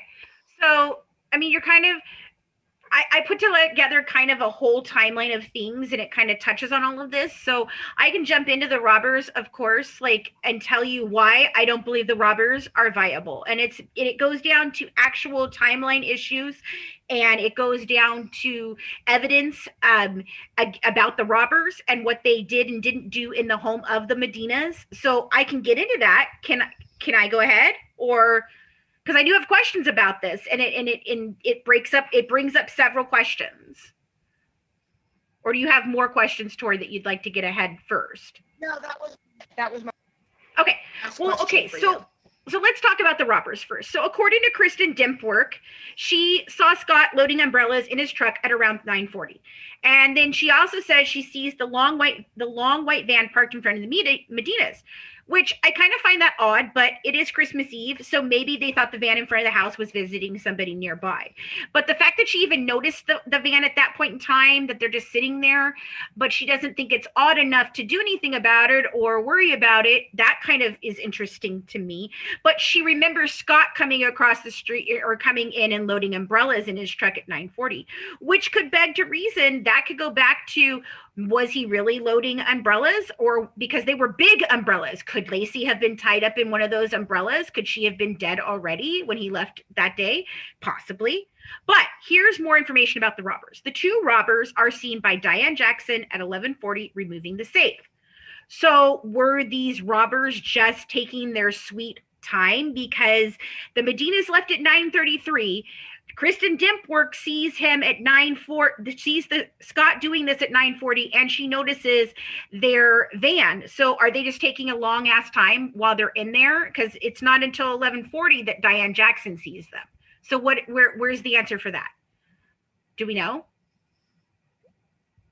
Yeah, actually, Kelly, I'm asking. Yeah, what's the explanation for that? Or do you have an explanation for that?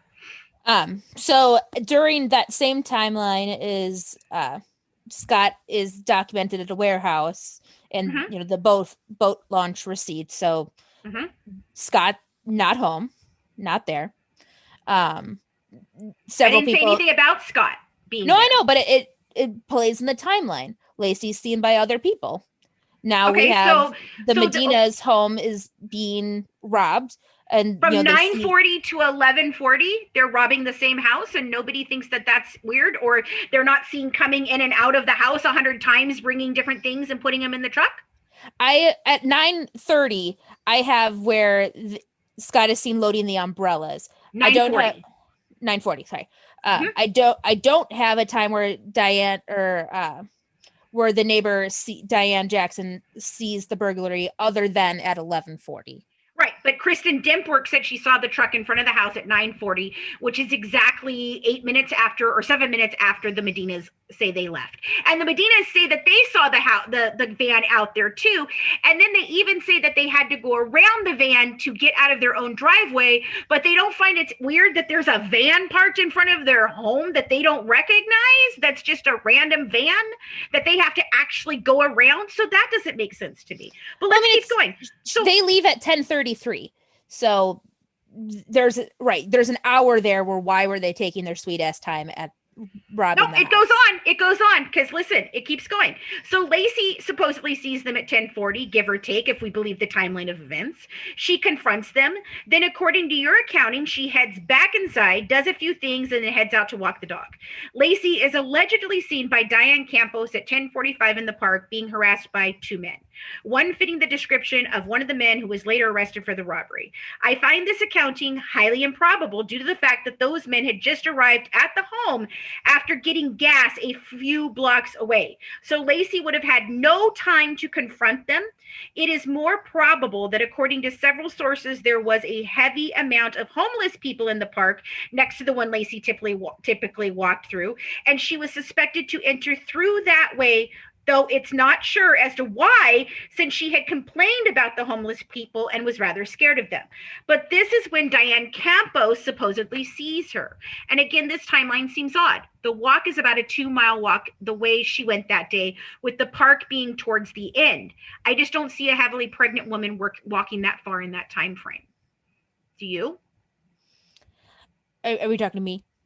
Any of you. Anybody can answer. I mean, yes, Colleen, I'm mainly talking to you because obviously it's the timeline that you've put forward and that other people in the defense have put forward. Right. So for me, the timeline presented, it is a jumbled up confusion between, 9:45 to I want to say like 2 p.m.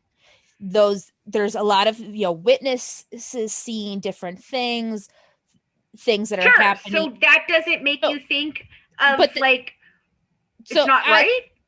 Well, there's a lot of conflicting things said by different ones, but Lacey being seen, dozens of times by dozens of different people makes me believe that she was alive and out. And during this timeline, Scott is documented over 50 miles away. So, no, he's documented 10 minutes away. He back at 9:40. He has not made it to the boat dock until almost 1 o'clock, Colleen. So at this it's time an hour period, drive. He's 10 minutes away. But Colleen, at any point in time, he could have come back and got Lacey. I've already said that.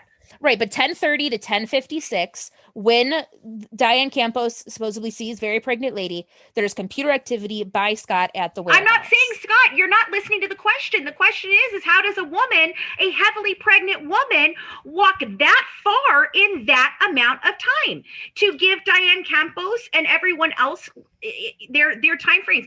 Then that goes on to what the next part of what I have to say. There are several odd accounts of sightings, but none of them totally jive with the next. So there's a sighting of her arguing with men. I'm fairly certain that is not the robbers.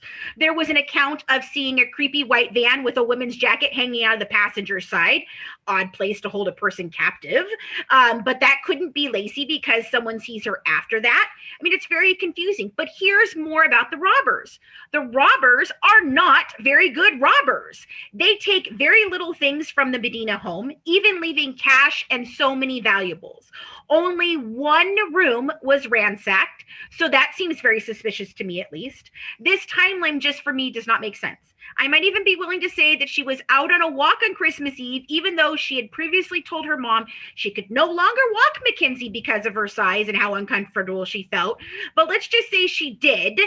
I know my daughter couldn't right now, who is exactly the same amount of months pregnant as Lacey, about the same age. She's a little younger, so she should be in a little bit better shape than Lacey. She can't do it right now. I couldn't have done it. I know Tori was just pregnant. I don't think she could have, but they just said she did because they were going to be gone a long. Let's just say she did because she was going to be gone a long time for the holiday. But the last sighting reported of Lacey was at 11 a.m. on December 24th. However, between 2 and 4, there was a sighting supposedly of a pregnant woman being forced into a van. This is way too far off from the rest of the account to be viable to the story. And did any other pregnant women go missing on that day? Does anyone know? I don't believe that day there have been pregnant women or in the area missing, but not on that day. But not on that day. And not any time relatively close to that I know of, right? The one before that was like 6 months to a year, right? Okay. So, I mean, it just, to me, the robber situation, unless they're there to specifically take and kill Lacey, I do not believe that the robbers play in this situation, because either they're really shitty robbers and they were there for something very specific from the Medina home and that's all they were after, and they bailed as soon as they got that, because I don't see them hanging out in the area for hours and hours if all they did was ransack one room and take a safe. Like, that's why would they be there at 2, 4, 11, 9, all these hours? It doesn't make any sense. They don't make any sense in the timeline of this. Are you guys hearing what I'm saying? Like, am I making sense in the way I'm questioning this? So, okay, but between 2 and 4, a pregnant woman being forced into a van isn't in front of the Medina home anymore. It's in a different part of the city. It's not in a different part of the city. And how would she have gotten to a different part of the city, Colleen? Why would she be being forced in somewhere else? The last place she was seen was at the park. They right, weren't so it would have there been at that the they park took at that her. time. So based on what was presented, or some theories are that they did take her earlier, that they were moving her. She had to pee. That's why they believe that forced out of the van between 2 and 4. But for me, they let her out of the van to go pee, and she didn't try to signal anyone, do anything, nothing. So nobody saw her besides the fact that they were shoving her back in the van. Again, and I said this in my episode too, that for me, I'm not looking at, okay, Scott didn't do it, then who did? To me, the evidence in all this, Scott's not there. But that is the question, Colleen. If Scott didn't do it, who did? I think that it's interesting. Robbers were there at that home. That house was burglarized across the street from the Peterson home the same day Lacey goes missing. That to me is relevant, interesting information. Those people, those robbers, when they were in jail, there was a tape supposedly of people admitting about the pregnant lady, like, did you get rid of the girl or the pregnant lady? And somehow mysteriously that tape that was in police custody went missing. That's interesting, relevant information. They admitted it, and then after that tape is out there and then went missing, then they backtrack it. But it was documented in the evidence that they had said that while they were in jail. Did you get rid of the pregnant lady? And so who did they say that to? It was over like the talking, the jail phones. I mean, I think it's also worth noting that there's actually still a disagreement on that robbery because according to the police and 2 of the men who committed the robbery, Stephen Todd and Donald Pierce, they all say that the robbery took place on December 26th before the Medinas came home from their trip. Right. So and I think that they could have been, I think that they might have been in the area casing the joint or whatever when the Medinas left, to make sure that they left and all of that. I can give you that, but I don't think that there's no evidence here that the robbers took Lacey. To me, I don't see it. I don't understand. And the timeline is wonky if you try to put it all together. A robbery is going to happen quick. They're not going to be there for 2, 3, 4, 6, 7, 8 hours and only have taken 3 things. They left cash. So that just makes no sense to me. And I think that has nothing to do with Lacey, has everything to do with the Medinas and whatever the hell the Medinas were doing and why they were in there. But it doesn't really speak to me as to why the robbers would have taken Lacey for any reason, because especially, and then you said that they're admitting to it. Dude, they got away with it. Why would robbers? They're not serial killers. They're not other killers who wanted to be known and go down in history or something. They're robbers. And they're just going to willingly admit to somebody, did you get rid of the pregnant woman? Yeah, I did get rid of the pregnant woman. I don't see that happening. And we know that jailhouse snitches, jailhouse conversations can all be very, it's all based on what that person or those people are getting out of it. But so the robbers, that's my questioning. But let's go back to Mackenzie, because that's my next question, unless Tori, you had any other questions in between there, because I don't want to hijack your time of questions too. No, that was it. Okay. So my next thing on the timeline, because this is where I didn't put all of this forward. So when I listened to your thing, this is the things that I took glaringly as inconsistencies in how you were explaining things. So I'm not really trying to attack you personally. I know that these are timelines and ideas from lots of different people, lots of different places, but these were the questions that, because I only focused on the psychological aspect of things when I was looking for stuff for my case. So when I listened to your episode, these were the things that came out to me, if that makes sense. So, so Mackenzie was the first thing that really, according to the timeline you presented, and let's give him the benefit of the doubt again and say that he was leaving, his time for leaving was accurate. And because of the Martha Stewart segment, so we're putting that in there and saying, okay, it did happen, which I'm going to say, I'm still not 100% sure he saw it on Christmas Eve and not the day before, but according to you, Scott left at 10 a.m., correct? Or very close to it, right?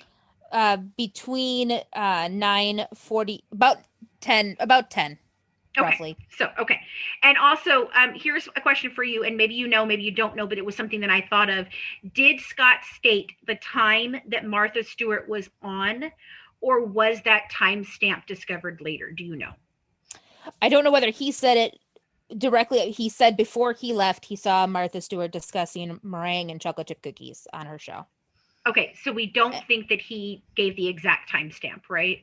No, he just said before he left around 9:50, 10 o'clock. And then afterwards, when looking at the timeline, that segment aired at 9:46. So it showed that, yes, it was roughly around the time he left.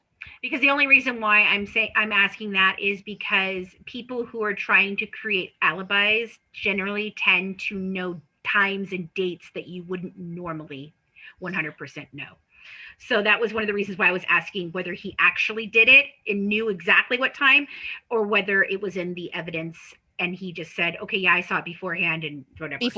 Yeah. Okay, so let's say that the neighbor put the dog that was out running loose back in the yard at no later than 10:18. Yep. Is that correct time given in her statement? Yes. Okay. So then the Medinas leave their home at 10:33 a.m. And the mailman says the gate is open and no dog was barking as usual at 10:55 a.m., right? Correct. So at 10:33, the Medinas left their home. The time is established by phone call. And then the mailman his route. Okay. Yeah. So why was Mackenzie out at 10:18? It couldn't be because Lacey confronted the robbers across the street as the Medinas had not left yet. And Lacey hadn't walked Mackenzie yet, according to the other timestamps of Lacey's sightings. And Diane Campos, a worker at the hospital, claims at 10:45 she sees a very pregnant woman walking a dog that she says also looked like Mackenzie. So why was Mackenzie out at 10:18, and why did this neighbor have to put her back in the yard? I do not know. But before you've said that it was because she had confronted the robbers and I thought roughly ran that off. Right. I thought roughly that could have happened, but when we examined the timeline further, it was more so sketchy timeline where I don't know why Mackenzie was out, whether Mackenzie slipped out of the gate, Lacey was doing other things. I don't know. And so I'm not going to speculate as to what happened between, 10:15 roughly, the 10:18 at the latest. Karen Service put Mackenzie back on the yard. So between, 10:15 ish and 10:40 when the mail is delivered and not there, roughly when the media, that whole between 10 and 11 is the hour of, there's so many different conflicting statements by the mailman, by the neighbors, by the people at the hospital, by the people in the park. That's where all of these things are happening. That I can't say, which of the 32 people who saw Lacey are the correct ones. But that doesn't make you start to question, well, maybe he did do it. During that time, Scott is somewhere else. Are you struggling to conceive? You have options, and at Piedmont Reproductive Endocrinology Group, we'll make sure you have the guidance and support you need. PREG is known for individualized fertility care that's unique to every patient. We take the time to provide a reassuring and empowering experience because we believe that you deserve nothing less. Let us help you on your journey to parenthood. Visit us at pregonline.com to learn more. Get the guidance and support you need at Piedmont Reproductive Endocrinology Group. Okay, round two. Name something that's not boring. A laundry? Ooh, a book club. Computer solitaire, huh? Ah, sorry, we were looking for Chumba Casino. That's right, ChumbaCasino.com has over 100 casino-style games. Join today and play for free for your chance to redeem some serious prizes. ChumbaCasino.com. No purchase necessary. Void where prohibited by law. 18+ terms and conditions apply. See website for details. But it doesn't mean that he couldn't have come back to the house and got her later. Don't you think that the 32 people and all of the differencing of accounting and, oh, well, I saw her at this time, which means that you couldn't have seen her at that time, but I saw her over here. But no, wait a minute, she was over here. No, she's in the, I feel like it's a game of Clue, like it's the man in the conservatory with the candlestick. No. It was totally the guy in the stable with the gun. Like, that's where I'm feeling like this. But you're using it in one way to prove something, but yet in another way, I feel like when you look at it that way, the timeline falls apart. And the timeline, then if the timeline falls apart and all these people didn't necessarily see her and all the times conflict and there's question about this and there's question about that, then again, it comes back to just the only things that we absolutely know, and that is that there's no other viable reasoning that anybody has ever found or any other suspect that anyone has presented that then all of that doesn't matter anymore. Because if every single person is contradicted by another person, then you can't put stock into any of that. But that's what you're using to put stock into. But then you admit that it's not right. No, I'm saying statistically, 1 out of those 32 people most likely saw Lacey. Sure. 32 different people. One of them, if not at least 4 or 5, were accurate. Okay, but after 11 o'clock, that's the last really accurate, like that you could go, okay, that probably was Lacey. So he could have come back. Well, I look at Scott's timeline then. But Scott's timeline, then, okay, here's Scott's timeline. So Scott's timeline, and this is where I get in it, could Scott have taken Lacey later? So you say that Lacey was seen by so many people that day, it could not have been Scott. You're assuming that he would have taken her when he left for his office. But what if he didn't? What if he came back and picked her up later and headed to the marina? He was logged onto his computer from 10:36 to 10:56. The office is only 5 minutes or 10 minutes away from their home as his accounting. But what if he didn't? I'm sorry, which means he left at 10 a.m. That was a long time to get there, but it is a holiday. So let's say high traffic or stopping for gas. He logs off at 10:56 and has no other time stamp or alibi until 12:54. It's approximately an hour and a half drive for Scott to make the marina, but still enough time to go home, pick up Lacey, and head out to the boat dock. Alive or dead at this point could go either way. My bet is alive. I think he took her out there, got her on the boat, strangled or drowned her in the cove, tied the anchors to her body, and threw her over just in time to motor back and make that call to her. People do not take boats out for 2 hours.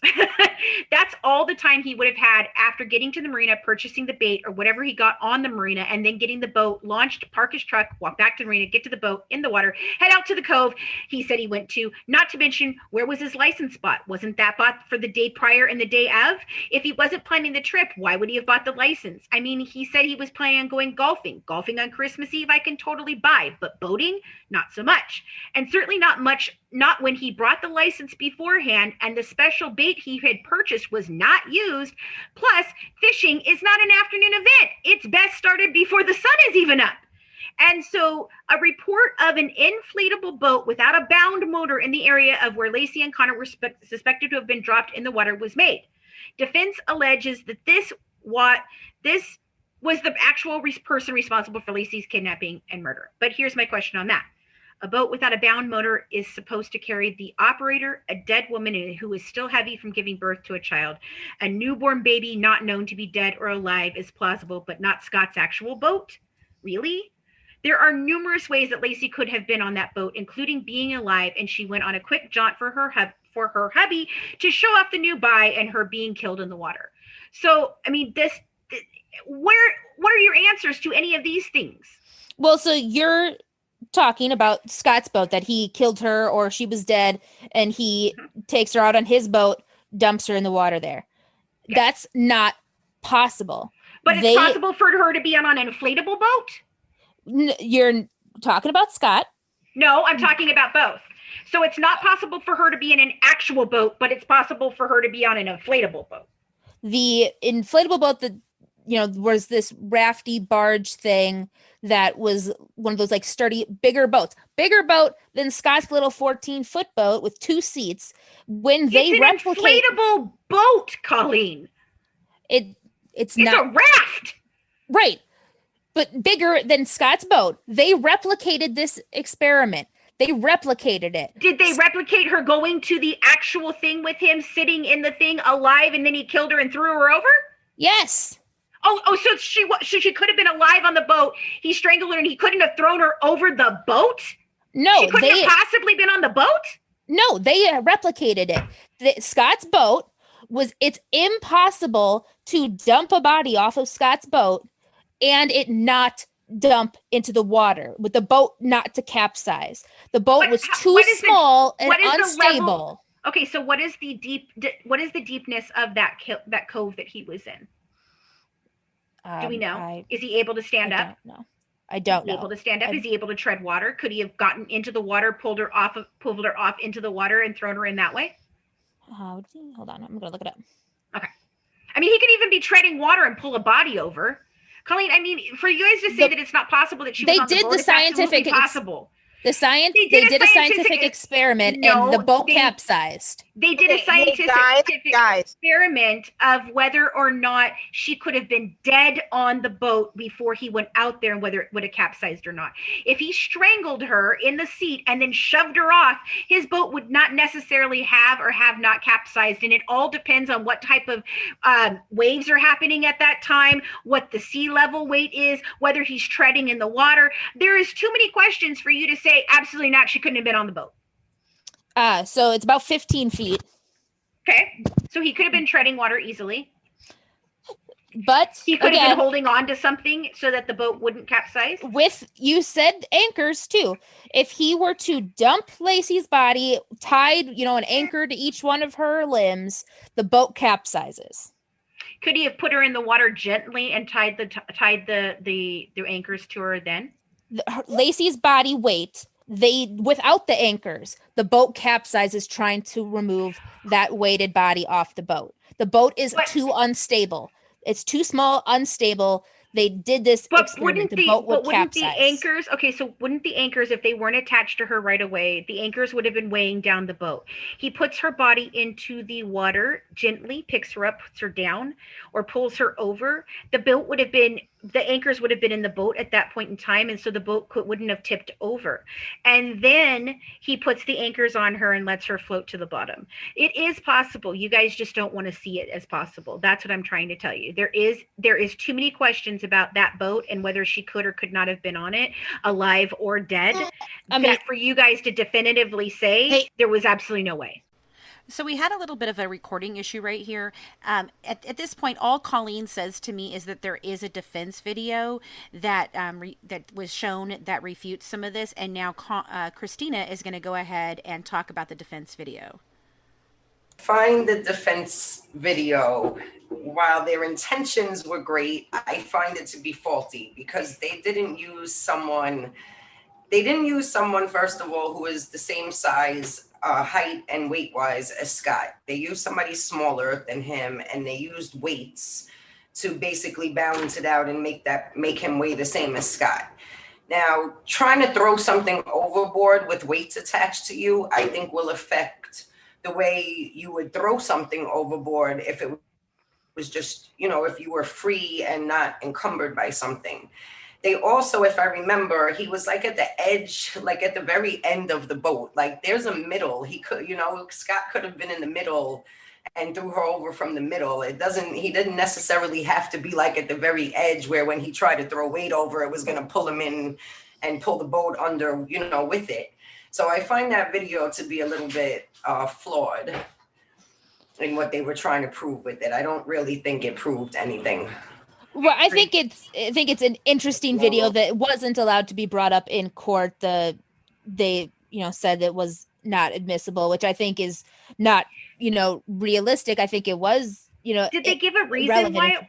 I'm sorry to interrupt. Did they give a reason why it wasn't admissible? Do you remember? No, they didn't allow dozens of things that could have helped Scott's case, which is another reason in his appeal. And so I think it's interesting. It's available on YouTube for our listeners. Watch the video for yourselves. It is, a mannequin the same weight as Lacey trying to be dumped from this little boat. Yeah. Okay, so my last thing that before getting into the serial killer part of this, because I think that's kind of interesting that there is this concept of a serial killer. And I know in our original one, if you guys heard, she presented some of that stuff, but then after she looked at it more at the closer eye, when we had to go back and record it again, she kind of left that stuff out, but it's still really interesting. But before we get to that, just give me 1 second. Okay, so before we get to that, I'd really kind of like to address some of the things that you've said about Amber Frey. And I think there is a lot of misconception in the role of Amber Frey in all of this. So people tried to make this specifically about her on both the prosecution and the defense side. And after reading Dr. Ludwig's book, I think that couldn't be further from the truth. I don't believe Amber herself had anything to do with Lacey's murder. Not saying that Amber was involved. I mean that she didn't even come into the part of like why Scott killed her. However, I do believe the idea of her was the motivating factor to set the course of action. And Amber represented a new beginning, and that beginning didn't even have to be with her. It just had to be without a nagging wife and a crying baby. It had to be a new beginning where he was the center of attention.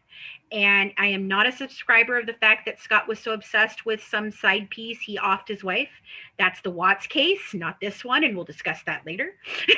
But in my episode, I talked a lot about psychological aspects of all of this. And in my research, it was clear to me that Scott fit the profile of a narcissistic sociopath. So of course, Amber wasn't important in all of this. Nobody was important to Scott but Scott. So she just made him feel more trapped, more FOMO, fear of missing out, more attractive, and more in the absolute certainty that Lacey and Connor had to go. So in your episode, you talked about Amber being obsessed with Scott, not Scott with her.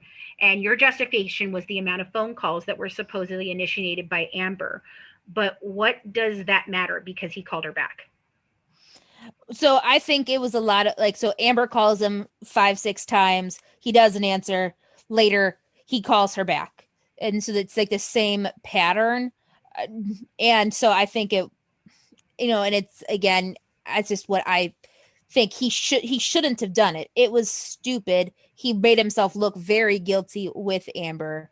But Amber at that time, working for the police, all those calls, she was working with them. And that happens all the time. So I don't know why you have an issue with that or why anyone has an issue with that.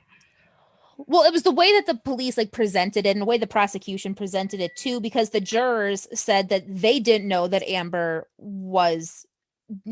they didn't think Amber knew she was being recorded. The way several of the jurors said that's not how it was presented. It was presented that it was a wiretapped phone call, that both of those people were unknowingly being recorded, when really that wasn't the case. Amber had an objective. She was working with the police. She knew what she was going to say to try to get Scott to say certain things. Okay, but let me give this to you one more time.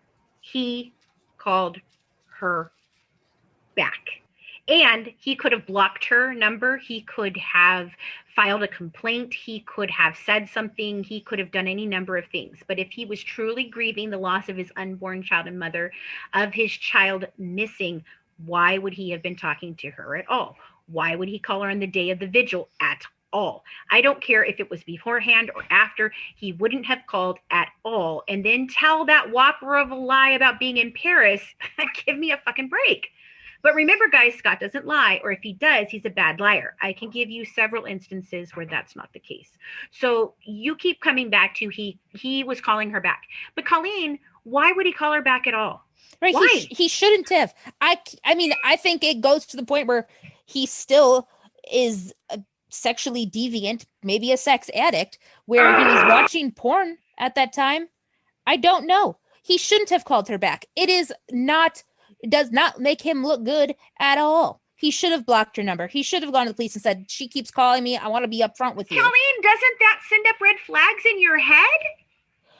No. It doesn't send up red flags in your head that his wife is missing and his unborn child is missing, and yet he's still calling his side piece? He doesn't direct the phone calls first. It's a response. I don't care. The fact that he even calls her back at all is suspicious to me. The fact that he tells her some whopper of a lie of, oh, I'm in Paris and I just wish you could be here with me, babe, while he's at the vigil for his fucking dead wife. or missing wife? Are you kidding me? That He already told her that lie. Shape, or form. No, he told it to her that day in that conversation. Whether he told her he was going to Paris, whether he told her he was going to Paris before, that's not the same thing as telling her on that day that he was standing in front of the Eiffel Tower looking up at how beautiful it was. And boy, babe, I wish you could be here with me. If that's not a good damn liar, I don't know what it is. So he told her that lie on the first date. He told her he was going to be in Paris on New Year's Eve. He told her that lie the first time he met her. So he continued that lie. But even Amber said he's not a good liar. He doesn't lie. Wait a minute. He doesn't lie. I didn't say he never lied. No, I said he doesn't lie. Liar. Okay. I said he doesn't lie about Lacey. He lies about Amber all the time, and I've said that. He doesn't lie about Lacey. He lies about But you also say he's Amber. not a good liar, and that's a really good lie, Colleen. And it's a lie that he perpetuated for a long time. It's not just one time. It's not just a quick lie. It's not. And again, he called her back. He didn't have to call her back. That means that he was still in hopes of somehow walking away from this and having a relationship with someone, or he would have just said, bitch, leave me the fuck alone. My wife is missing. I'm sorry. This to me, I'm with you on that one. And the I fact agree. that this, and the fact that this doesn't cause you to have some sort of red flags in your head. Again, I don't get it. I don't get it, because if it happened in any other case, Colleen, it would. I've seen you have these conversations with me about it. So this, again, why does this not trigger something in you? I don't get it. It's the only evidence is his behavior with other women. That's it. There's no evidence that he killed Other than a dead Lacey. body? But there's no evidence that he did it. There's evidence that he was in the area at the time. There's evidence that his timeline doesn't match up. There's evidence that his wife is dead. There's evidence that he cheated on his wife continuously. There is evidence that he is a shitty person, a sociopathic, narcissistic person. There is all of that evidence. In any other case that we've ever talked about, Colleen, that would have been enough for you. I can't understand it. Christina agrees with me that she doesn't understand it either. Correct, Christina? I was hearing you. Correct. Yeah, I don't get, I'm with the phone calls, like you said, stop fucking calling me, my wife is missing. Click. Right, I agree, he should have. Yes, Even at the I know, you know, Colleen, you're like, you agree, and, you know, once again, it's, well, he's a shitty person, he's this, but it can also be because he killed his wife and he didn't give a fuck at that point, and he was like, yeah, when this is all over and I get away with this shit, I'm going to be a free man and I'll be with whatever woman I want. I can be the horn dog that I talked about being, you know. I can be the horn dog that I talked about being 2 months ago, you know, I could be that. But, and you keep going back to the fact that the police were making her make those phone calls. Colleen, that happens all the time. And so it's not like they were causing her to be a stalker, which you've called her several times. She was doing what she was supposed to be doing to help the police to catch a person that they believed was a murderer. And in many ways, they did get inconsistencies in his story. They did find that he was untruthful to her, to others about things. He admitted, he told her that his wife was dead. What, I mean, these are all things that when you put it all together, Colleen, it's again, with a duck is a duck, it quacks like a duck, it walks like a duck, it's a fucking duck.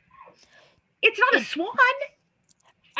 Not saying it is. And I don't think Scott's a great person. I think he's horrible. But to me, there's just not enough evidence and there's too much reasonable doubt. That's the big thing for me, is there is so much reasonable doubt. There is not even close to enough evidence for double first degree capital murder. No, there's not. Okay, so reasonable doubt. Okay, so reasonable doubt in a capital murder case. Is there enough reasonable doubt for you to say that he didn't do it at all? No. So if it wasn't presented as a capital murder case and the death penalty wasn't on the line, would this have been at least enough evidence for you to think, okay, maybe he did? Yes. Okay. That's what I'm trying to get at. Right. Because because if you say that, that makes me at least feel like you have some logic in this, because up to this point, it doesn't seem logical based on the person that I know you to be, that for you to have this opinion. I understand why some other people who don't investigate crimes all the time or just watch the ID channel, whatever, to have this opinion. But for you, it shocked me because you're a logical person generally. And we talk about logical things. And so for you to be like, nope, there's no way that I think he did it, boggles my mind. But for you to say, okay, maybe he didn't, maybe it's not enough for a capital murder case, but it would have been maybe enough for just a regular second degree or whatever, or even a first degree without the possibility of parole. I understand that makes more sense to me. So I don't think there's enough evidence in general to prove him guilty, but I don't think it would be as much of a passionate thing for me if they had tried him second or third degree murder or manslaughter. I would still want them to have more evidence, because to me there's just not enough for these murder charges. I would want more, but it would be more understandable for him to have been convicted of second degree murder and 20 to 30 years. To me, that's more justifiable, and I could get maybe behind that based on that kind of evidence. But the way they presented this case and the way they argued it and what they tried for, they overreached by 20 miles. And it made me second guess the entire argument because of how far they overreached. Because to me, it's almost like the opposite in the Casey Anthony, Kaylee Anthony case. Okay, but in the Casey Anthony, Kaylee Anthony, same situation. There is no physical evidence that Casey actually killed Kaylee, but we all believe that she is 100% guilty. Can we all agree on that? Oh yeah, we only know one person who doesn't. Okay, so if we can agree on that, why would you have convicted Casey and not convicted Scott? It is almost the exact same amount of evidence, exact same kind of situation, except that one is a child and one is a pregnant wife with a child. One is a man, one is a woman. So if you're sitting here saying that it would have been enough evidence for Casey, for you, but it wasn't enough evidence for their jury, but yet in Scott's case, it wasn't enough evidence for you, but it was enough evidence for the jury. That's interesting to me. So in the Casey Anthony case, I think that there's more physical evidence of that murder tied to that family than with Lacey and Scott.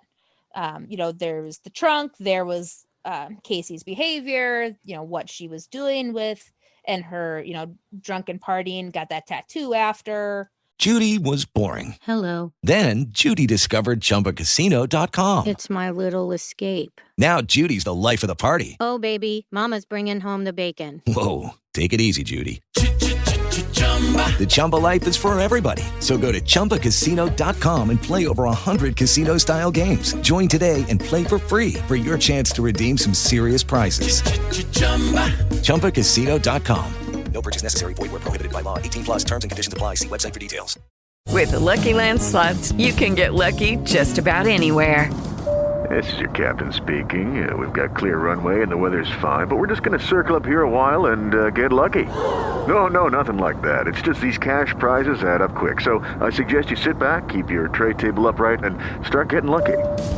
Play for free at LuckyLandSlots.com. Are you feeling lucky? No purchase necessary. Void where prohibited by law. 18+ terms and conditions apply. See website for details. There was some physical evidence behind that. Okay, but wait a minute. Now you're calling up behavior when you just said in after the fact Scott. behavior. Okay, that's the same thing we've said about Scott, and then you just deny it and say, yeah, he's a shitty guy, but it doesn't mean anything. But here in Casey's case, you're like, oh, well, it means something because after the fact, she was acting like this, she was doing this. But why, when we say that about Scott, are you not feeling the same way? I think it's different in terms of sex versus getting a tattoo celebrating life and your daughter It's not is just two sex, who's though, missing. Colleen. There was so many things that were so odd about his behavior. I could have brought, and I did bring up some of those before. You know, the hair, the money, all the different things that were found in his vehicle, the fact that he was running. You know, all different things, Colleen. There is so many things that you're sitting here saying on the side of Casey Anthony was questionable, but in the same sentence you're going, but not for Scott, and that's really weird. It's to me, I think there's more physical evidence in the Casey Anthony trial, and I think that they could have gotten that guilty verdict if they hadn't overreached. Whereas, so Florida and California both have death penalty.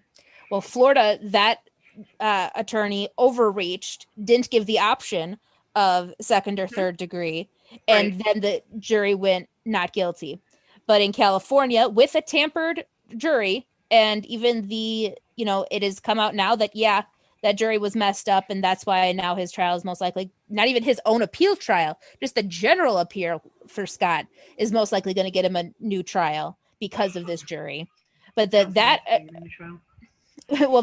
attorney overreached, gave only the death penalty, but had a very sympathetic jury for Lacey, and did not give them an option of second or third degree, even though the jury had said if they did, we would have selected that.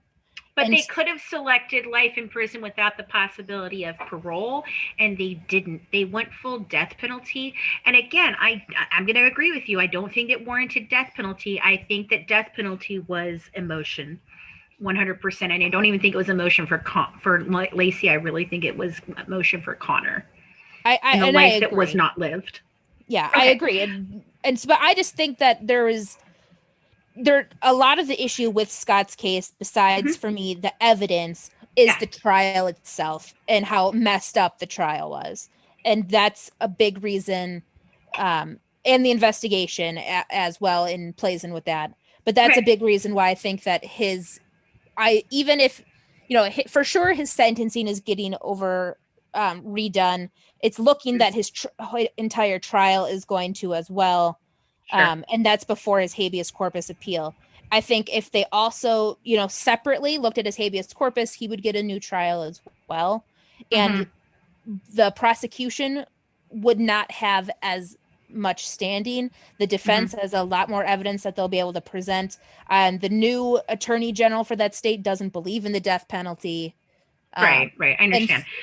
I think so this was one of my first questions to you, was that, so how likely do you think it is that California isn't going to file the exact same case and instead seeks either a plea deal or a change to second or third degree murder?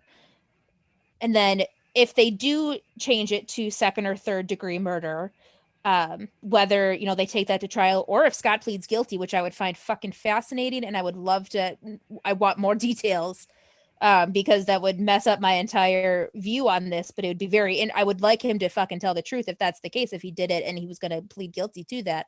I don't think he will. I think because he's not done that before. Narcissistic sociopath, he wouldn't do it anyway, but but they go to trial second or third degree. Even if they show that, guilty, they might likely just give him time served. Sure. So how likely do you think it is that the case is not filed in the same way? I don't think it's going to be filed the same way. I don't think they're going to take off first degree murder. I don't think there will be a death penalty case, of course. I don't think that they'll take first off because I think that they're going to shoot for life in prison without the possibility of parole.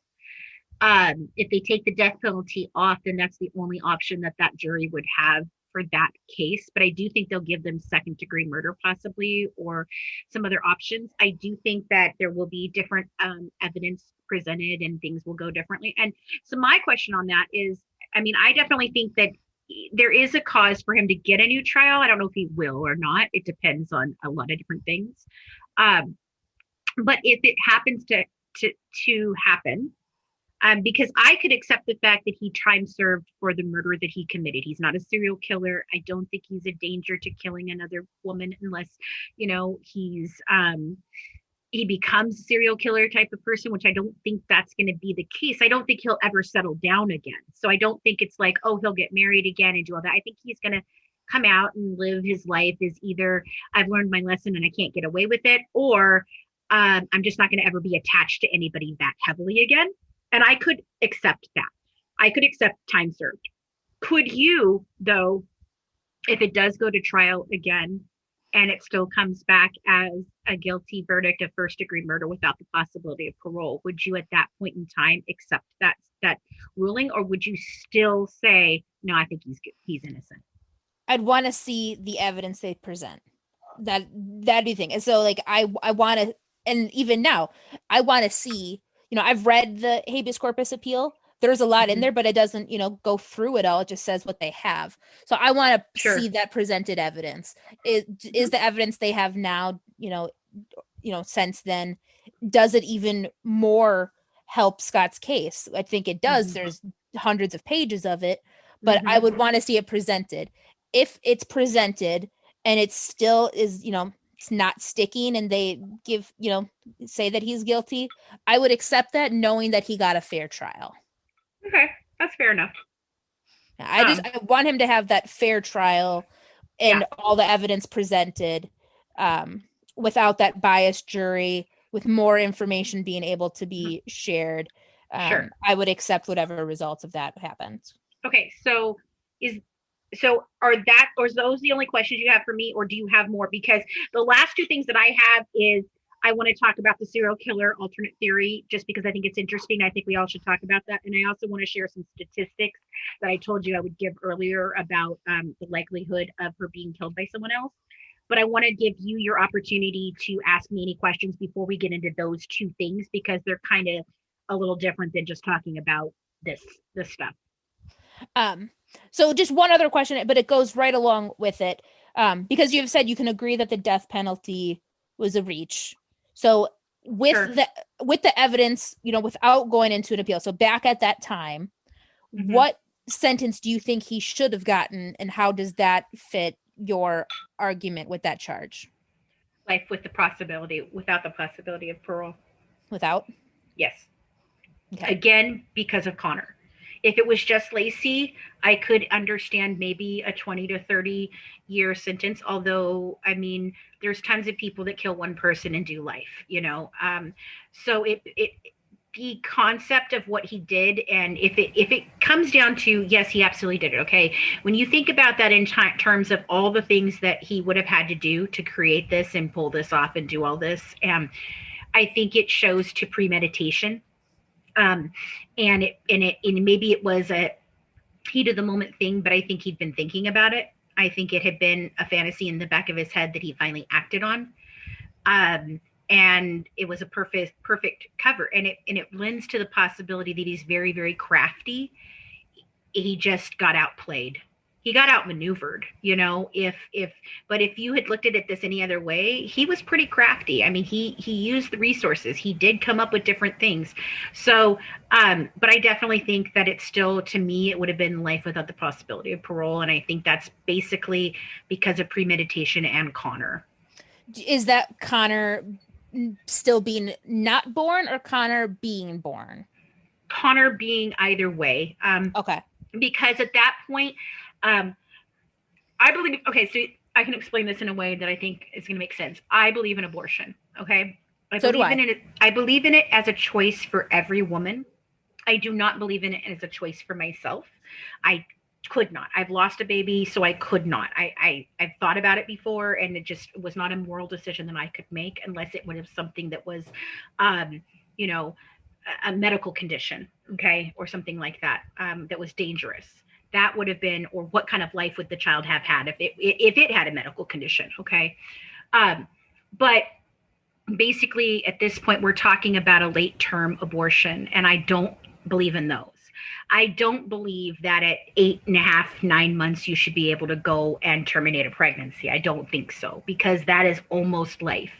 However, I do, then again, if you ask me about it, while I don't support that, I believe that the thing with me about abortion, and I try not to get into this all the time though, is that that child that was killed has no idea what life is. It has no concept of life.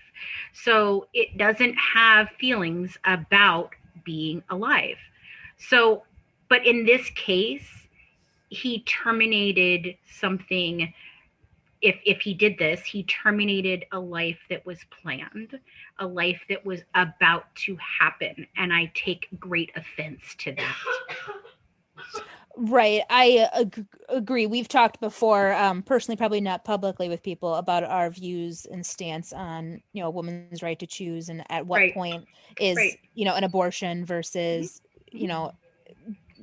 it's a personal choice. Nobody's celebrating, abortion parties. Right.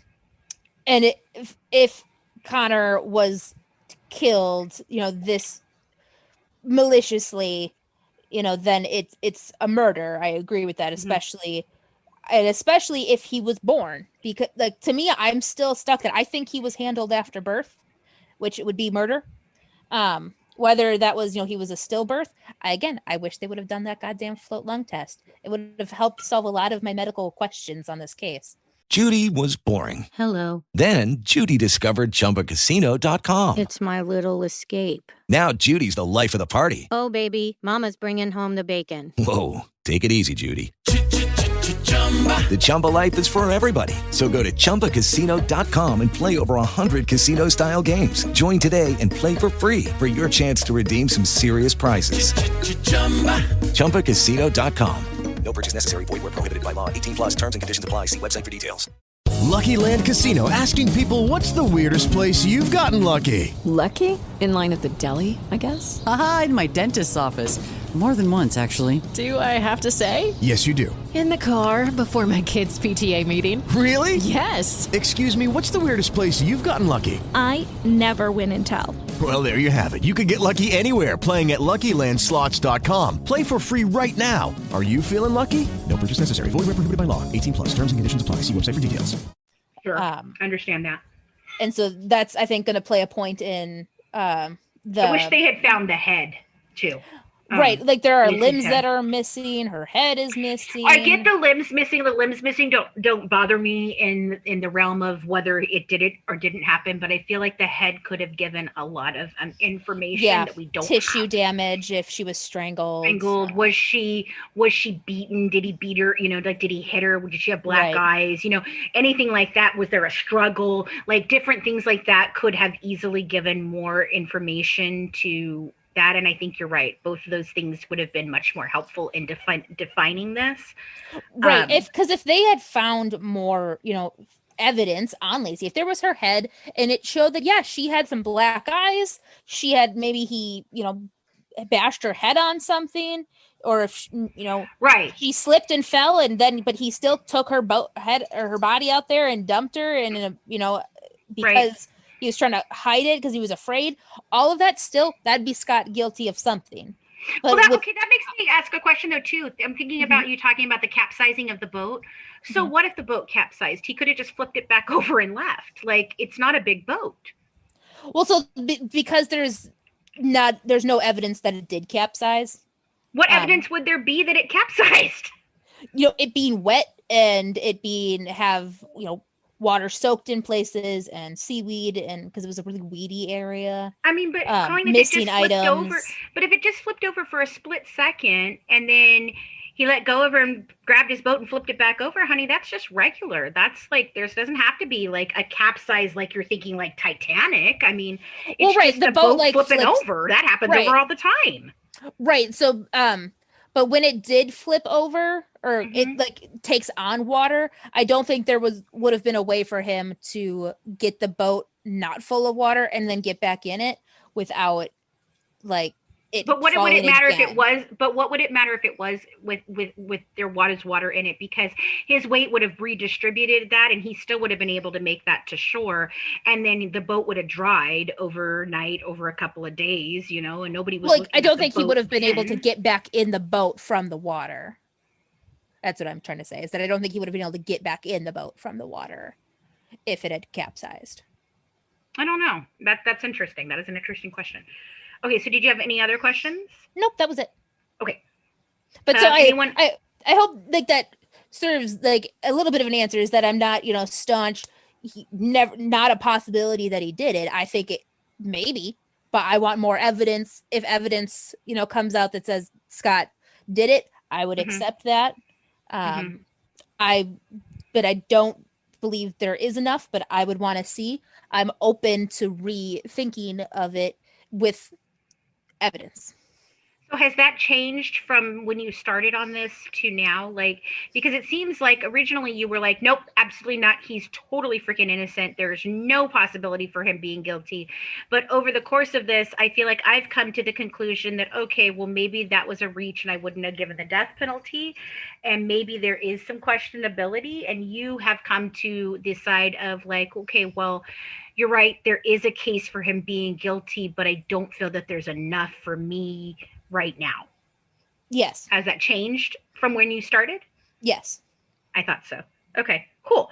Which begs us to ask, if it's changed in the minds of any of our viewers, or listeners, if they had some, really like staunch ideas about this beforehand, either side, for or against. I'd really love to know, and we'd love you guys to send that in, and we'll go ahead and talk about that here at the end of this. Now, don't go anywhere. The Good Wives will be right back. So you often hear and see us Good Wives sipping a glass of wine. And one of our favorite wine clubs is California Wine Club. California Wine Club only works with small wineries, and they hand select 2 bottles of wine each month and ship them straight to your door. Now, you don't even have to go to the liquor store to have a sip of bubbly with us. How cool is that? We absolutely love hearing from our listeners, and we'd like to invite you to send us a question for us to answer or a case you'd like us to cover. You can drop us an email at goodwivesdish@gmail.com, and we might feature it in one of our next episodes and give you a shout out. Right now, we are also hosting our #LoveWins Scholarship Fund. If you're a college-age student who would like to enter, send us a 30-second video telling us about how you lead with love. Email your entry to us with a little bio about yourself and your educational goals. And if you'd like to learn more about our #LoveWins campaign for peace, merchandise, or donation details, go check out our informational video on youtube.com/murderbydesign. We look forward to hearing from you. the next thing I really wanted to talk about, and I'm hoping that everybody will kind of get in on this, is talking about the serial killer alternate theory, because I think, Tori, you were the one that said that was extremely, extremely interesting to you, right? I know, I thought it was really interesting. So before I get into it, was there anything in particular that stood out to either you or Christina about that theory that was that was interesting to you? There wasn't anything interesting about the theory to me in conjunction with the case. It's with the Scott Peterson case, because in my opinion, although I felt that the serial killer angle was something interesting to look into, I found it really unlikely because of the time span, and because there just seemed to be a lack of killings during that time span that your typical serial killer would have continued killing even though they hadn't been caught. Well, I mean, serial killers do retire, but what I thought was interesting, they do retire, but generally when they retire, they don't come back out and start again. For many years. And so, yes, occasionally they'll kill once, but part of the issue with that, you know, in thinking that he was even a part of the situation, is there was another pregnant woman that had gone missing. I think it was within a year's time or so. And so, yes, that kind of goes into, it could have been a serial killer who retired and came back in, but that's still an awful lot of downtime for one who retired and then came out of retirement.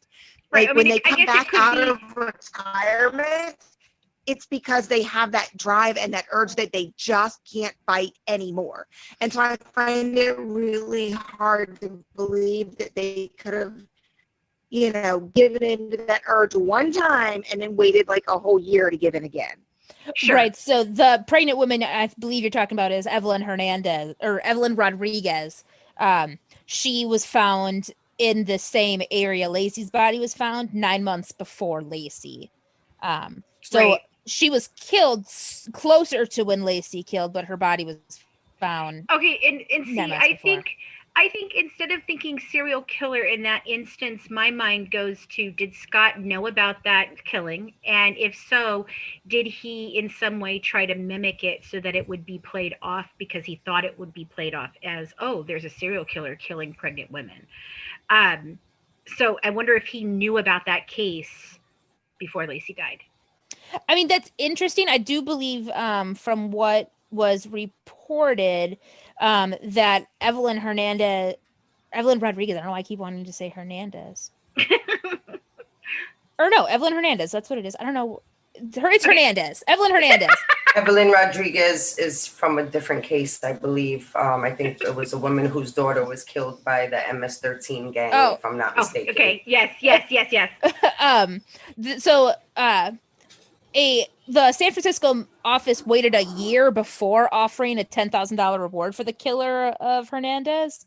Mm-hmm. So their bodies found 9 months apart, but there wasn't really any news about this woman presented. Well, I mean, there's got to at least be local news about a pregnant woman being in San Francisco. Yes, but it was very small. It wasn't like big. So I don't know if it would have showed up in Modesto. Well, I think it would have, just based on what I know being from California. I mean, we heard about LA murders and we were 2.5 hours away from that. So I do think it's a very great possibility. It's an unlikely thing that it wouldn't have been covered pretty substantially as far as at least like basics of the case, because it's a pregnant woman who turns up murdered. That's not likely. That doesn't happen all the time. So there would have been a lot of information as far as at least them covering the story, but maybe, there's not a whole lot of, just like when we do cases where we go and we look and there's lots of stories that basically say the exact same thing, but we don't get any other information. I can totally see that happening. She was an immigrant from El Salvador. Mm-hmm. So I don't know if maybe there was an immigration thing or right. I mean, I would put that more towards a baby trafficking or something like that, or woman trafficking. Her son was also missing and still is missing. So I think the father of the baby married in this case?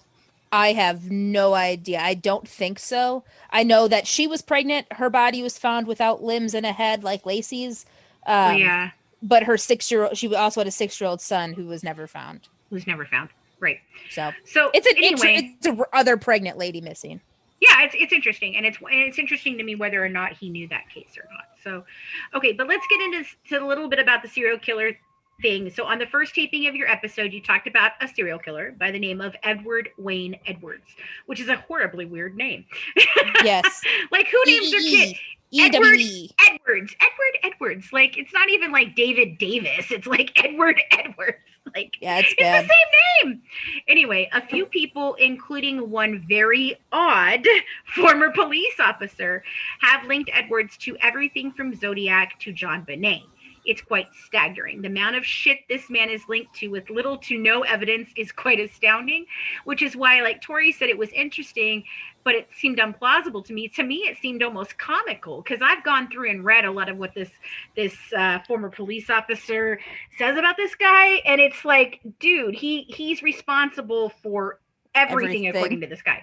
So Judy was boring. Hello. Then Judy discovered ChumbaCasino.com. It's my little escape. Now Judy's the life of the party. Oh, baby, mama's bringing home the bacon. Whoa, take it easy, Judy. The Chumba life is for everybody. So go to ChumbaCasino.com and play over 100 casino-style games. Join today and play for free for your chance to redeem some serious prizes.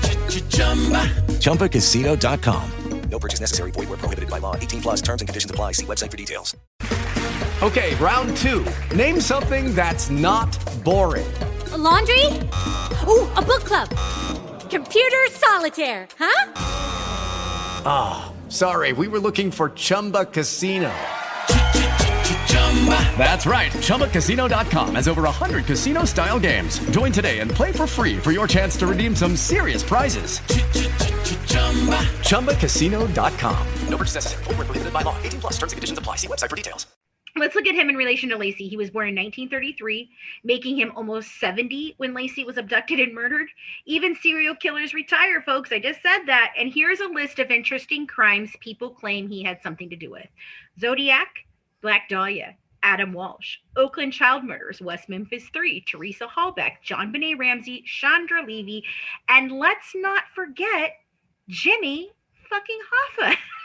He killed everybody, guys. Right. Everybody. No, according to this cop, he killed everybody. I think this is more of like a wish list than being any plausible idea. Like he wraps up all the cases that everybody's wanting to know. He did it. He did it.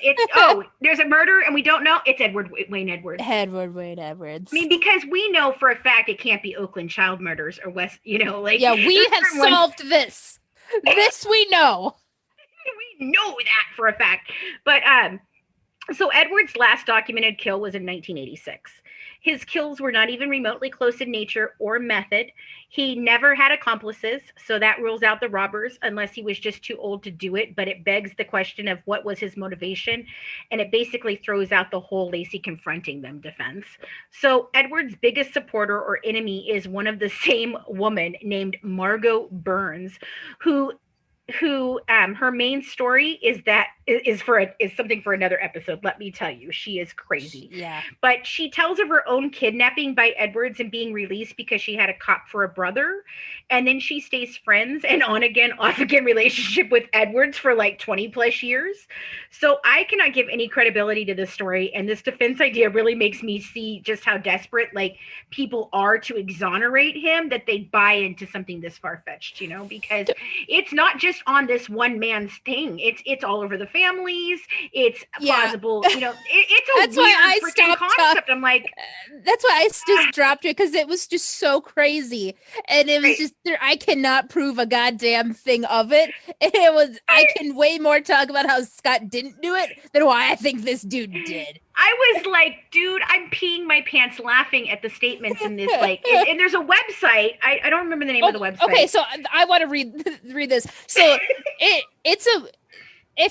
so nowadays we all know about QAnon and bananagrams, and this is essentially, to me, reminds me of like the earliest possible bananagrams, because it's someone used the handle I killed Lacey Peterson, or aka IKLP. They posted 544 cryptic messages on this frat pack website from March 2005 to August 2006. The site no longer exists, but the messages were saved. And this Christopher Farmer says they cracked the code, written and said that it was written by Lacey Peterson's murderer. And the farmer believed that it was Robert Beringer, an informal leader of Albany Bulb, a homeless camp built on a landfill, killed Lacey Peterson. But other people think that IKLP messages mean that it was from Edward Edwards. And Edwards died in 2011. And so then he's killing people from the grave, Colleen. I mean, let's go. Well, so then Marley Newell hosted a web forum in 2004. A user named Citizen Q, and this is why I brought up QAnon, because if Citizen Q wasn't QAnon person, the QAnon person now really ripped off this Citizen Q. Because they wrote over 400 cryptic posts about Lacey Peterson's murder on that forum. And this person also sent a box containing a report and photos to Judge Alfred DeLucci. And so a rambling report by Citizen Q claims it was Robert Beringer, who the person leading the homeless camp on the landfill.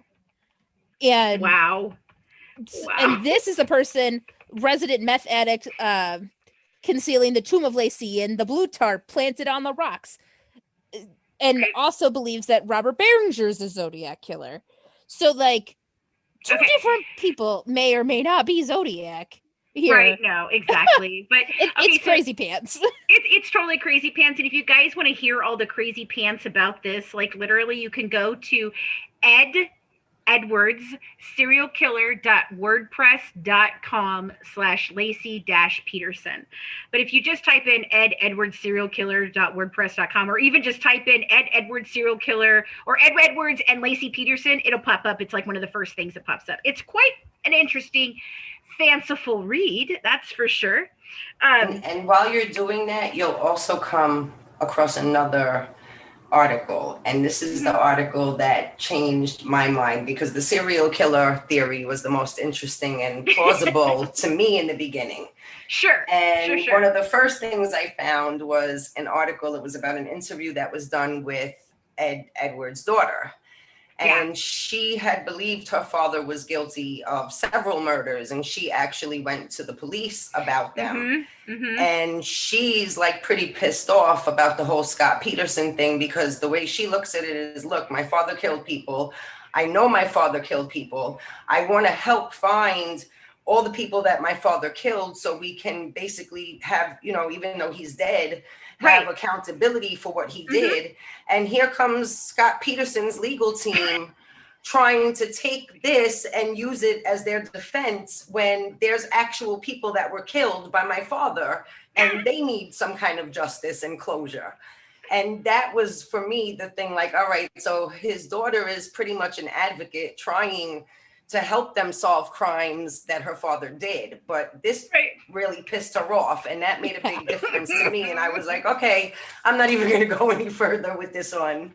So that just threw me off of that one completely. Like, we all know that serial killers do this shit. They claim that they killed people. They do, you know, they like to do that. They like to claim that they, you know, be famous, and they like to say, oh, well, yeah, I did the set Springfield 3. And that, you know, and then you get down there and like, nah, I didn't do it.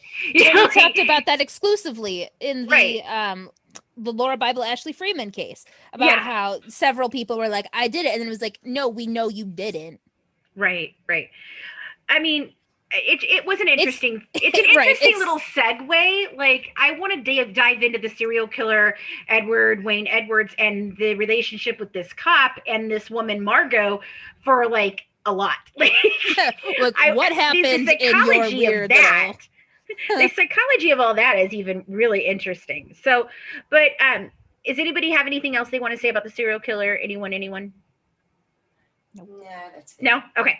So, the last thing I want to talk about before Tori and Christina kind of jump back in and Colleen and I give our respective closing arguments, as you would say, is in your episode, you talked a lot about the fact that Scott was not abusive of Lacey because Lacey had never told anyone she was abused. And I now, after hearing you kind of talk a little bit about this, I'm a little less irritated by that, but it really struck me when you said that. And I take great issue with it, because rather than just being emotional about it, I thought I'd look up some actual statistics, because it really struck a nerve with me.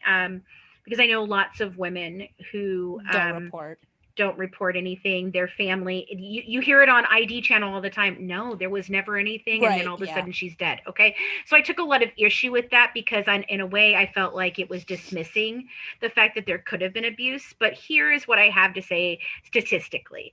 So Anna D. Campbell, she's an expert panelist in a seminar titled Men Who Murdered Their Families, What the Research Tells Us. And she is also the Wolf Chair and professor at Johns Hopkins University. She did a 12-city study that in these types of cases, 70% of them were found to have had intimate partner violence. However, only 25% of those cases were ever shown to have arrest records for domestic violence. We all know most women do not report. Statistics on victim-offender relationships: of the 63.1% of homicide cases where the victim offender relationship was known between 1980 and 2008, 41.5% of women were in an intimate relationship with their attackers. The highest percentage was that of the spouse, coming in at 24.1%. Close behind was the boyfriends. 15.5% was that of a significant other that maybe nobody knew about. 16.7% was other family, and 29.9% were committed by acquaintances or friends. At the very bottom of the list, at almost 4 times lower than intimate relationship kills, was stranger kills at only 11.9% of all those women. So that makes the probability of Lacey being killed by anyone other than Scott very, very slim, based on statistics. Yes, and I agree. So, and and I do agree with everything you just said, because statistically, women and gay men do not report, any type of abuse, whether that be verbal, emotional, physical, sexual, like what you think you said 40% of people maybe report in general. It said 40% or less. Yeah. So, and that was back then. And I think maybe it's even become less now because the court systems are so heavily against people that report. These people don't want to go through it because they're attacked. It's a hassle, and the charges are so low and it's almost like impossible even to get a restraining order. Well, I've heard a woman describe being going through something like this, like being attacked or raped or withstanding abuse, is the rape, the abuse, whatever happened to them kills them when it happens, and then the court case kills them again. Yeah. So most of the time they don't report. I know personally lots of people who have been in a situation like that did not report and instead found a way out, or many of them, I mean, I do know people that they succumbed to it and their lives were taken, so. Right. And I know people who have been, abused physically and sexually abused by an intimate partner, and who have just stuck it out until they found an out at somewhere. Yes. Right. And so in this case, it was more so that Lacey was a very strong Italian woman individual. And I think if she had, besides like the cheating, so yes, cheating is a form of, abandonment, emotional abuse. But so besides the cheating, I don't think that there was physical or like verbal emotional abuse, like insulting and taunting and yelling and screaming. Because I believe from what Lacey's family and friends have said is that Lacey wasn't the type of person to take that. But I've known many women that are not the type of person to do that until they're that type of person to do that. Right. And so that's the only thing I can say. A personal experience, I know women who are strong ass, badass women who ended up in a situation they never thought they would be in, and they put up with it for way too long and nobody knew. I can tell you that right now. Right. And I agree. And so it was just from what we do know in this case, not saying that there wasn't, just based on what we do know. I don't think there was, but if there could have been, because I agree, there are 40% of people report, 60% don't, and nobody knows what goes on behind closed doors. Yeah, and I think if there was any type of abuse, I'm gonna go out on a limb here and say the same thing. Is like, I don't think he physically abused her. I think we would have seen that she wouldn't have stood for that.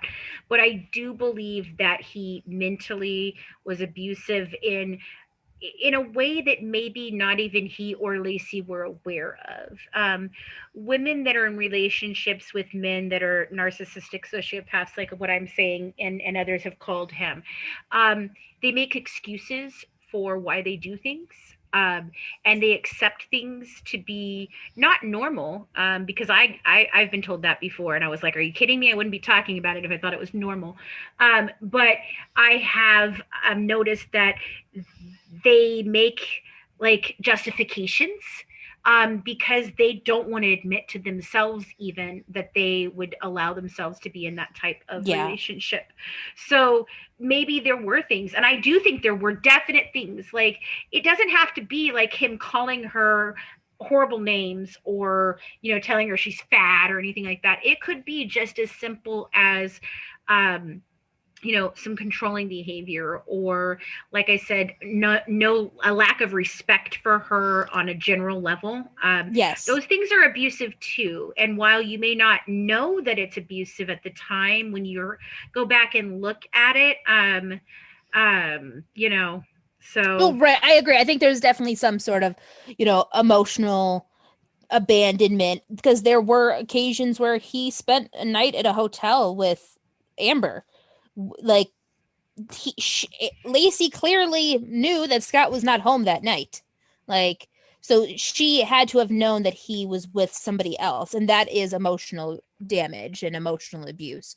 So I was more so talking about in the outward sense of like physically abusing or emotionally, verbally abusing somebody in a different way than cheating abuse, kind of. Yeah. Like a different form. I admit, yeah, the cheating is and that abandonment thing definitely there.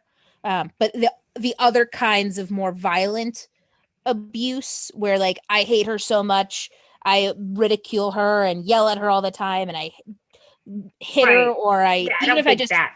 Right. And so like they got into an argument because he's always screaming at her. Maybe Lacey, stood up for herself for once, and then he attacks her. So like that's the more so abuse that I was thinking of when I said that, not the silent but taken abuse that she was getting. Sure. And that's why that's why I came with the statistics. I didn't want to make it, like I didn't want anybody to walk away and think that we were justifying the fact that there could have been abuse and just saying, well, no, because it didn't look like it. There isn't, because we all know that it can happen. So I thought addressing that with just at least statistics to, yes, and statistically speaking, like I said, it's unlikely that it was anyone else. But I mean, that's just statistically. Things do go against statistics, obviously, because weird shit happens every day.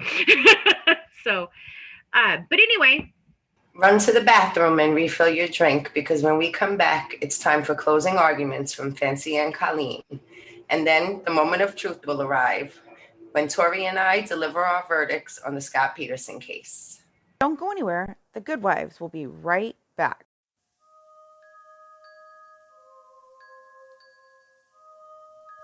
Every great podcast needs a great website. Currently, our mother company, Mad Ginger Entertainment, is building their website using Bluehost. Bluehost is one of the best and most affordable web hosting platforms available. Plans start as low as $2.95 a month, and you can even integrate it with WordPress. So if you need your own website or affordable web hosting, grab our discount link in the description and get your podcast a bigger presence online at low costs.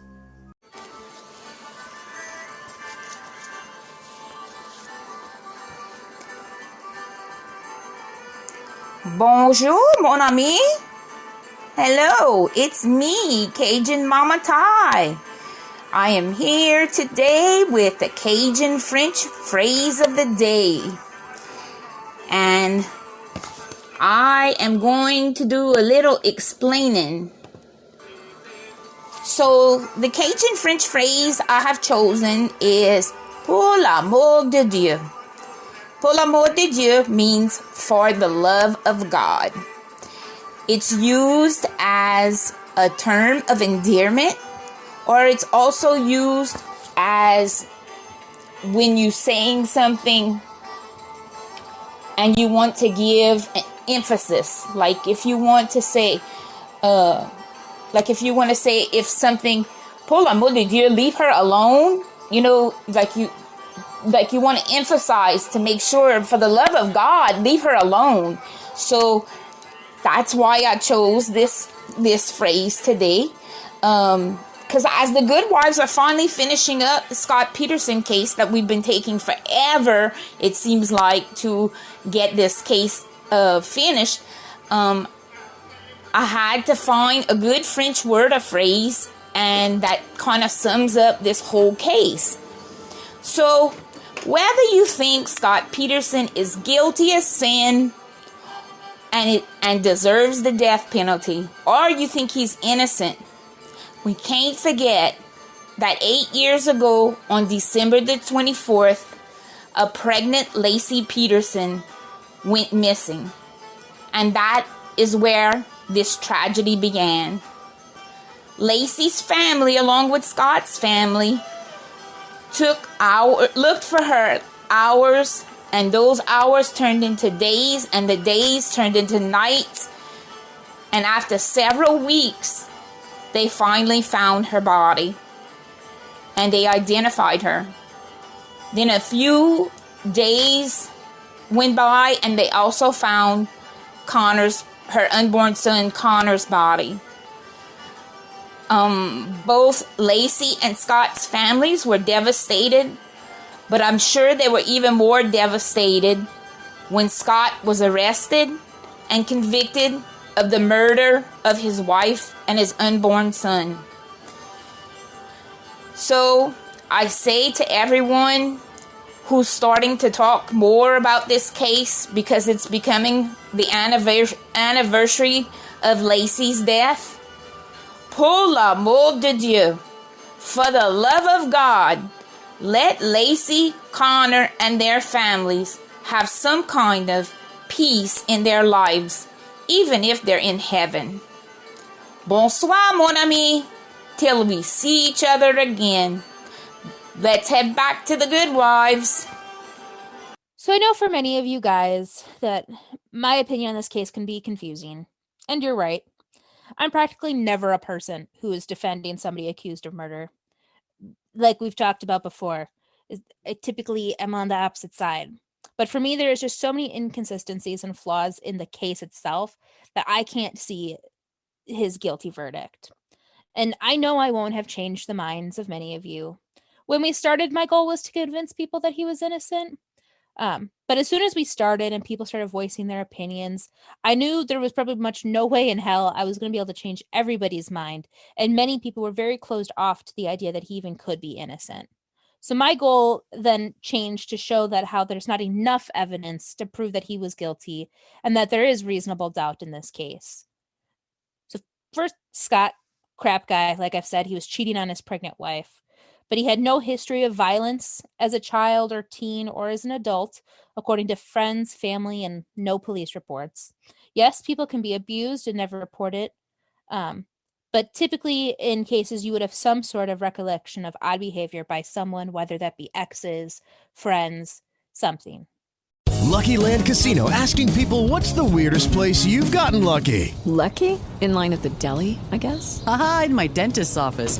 More than once, actually. Do I have to say? Yes, you do. In the car before my kids' PTA meeting. Really? Yes. Excuse me, what's the weirdest place you've gotten lucky? I never win and tell. Well, there you have it. You can get lucky anywhere, playing at LuckyLandSlots.com. Play for free right now. Are you feeling lucky? No purchase necessary. Void where prohibited by law. 18+. Terms and conditions apply. See website for details. Judy was boring. Hello. Then Judy discovered ChumbaCasino.com. It's my little escape. Now Judy's the life of the party. Oh, baby, mama's bringing home the bacon. Whoa, take it easy, Judy. The Chumba life is for everybody. So go to ChumbaCasino.com and play over 100 casino-style games. Join today and play for free for your chance to redeem some serious prizes. ChumbaCasino.com. No purchase necessary. Void where prohibited by law. 18+ terms and conditions apply. See website for details. Scott only ever lied to people about Amber Fry. But what person wouldn't lie about cheating on their very pregnant wife, especially when he didn't think she was dead? And speaking of Amber, she started working with the authorities to try and trap Scott into a confession, hounded him dozens of times a day, and yet still Scott did not crack. He told Amber about being out of town in November to avoid having to be seen with her during the holidays, making himself unavailable. Scott never changed his story or slipped up during his interviews, and none of the information that was presented in his trial was reliable and was circumstantial at best. During the investigation, the police clearly had blinders on. They did not follow up on over 20 tips from the people in Scott and Lacey's neighborhood. They excised information from their reports that showed it could have been somebody else. They lied to the media for months about what they were finding. They lied to the families and witnesses and Scott's place of work. They put so much mistrust of police into the community, and their actions are a big part of Scott's habeas corpus appeal. And their failures and mistakes will have cost the department and the state millions of dollars in the end. During the investigation, people made him see that Scott didn't care about Lacey and that he was only worried about Amber. But Scott volunteered every day at the call center, hung flyers, followed up on leads when he could, went door to door, and from day one was cooperating with the police. There were other people that could have done the murder. Like we said, one did confess, though it's all circumstantial and really off the wall crazy. And maybe that person did, or one of those people did, but no one really investigated it, and the jail confession that was on tape, the police lost. And I'm not sure I believe really any people involved in those hearsay things, but if even an idea that it could have pointed to somebody other than Scott, there should have been an investigation into it, and that puts in reasonable doubt. The timeline showed Scott was unable to commit the crime. Experts have shown that Connor was in utero for an additional week before Lacey was killed and that he was handled after birth. Even if you still go with the case that was presented when it went to trial, the trial itself was enough for Scott to earn a new trial. There were several big issues with the trial itself.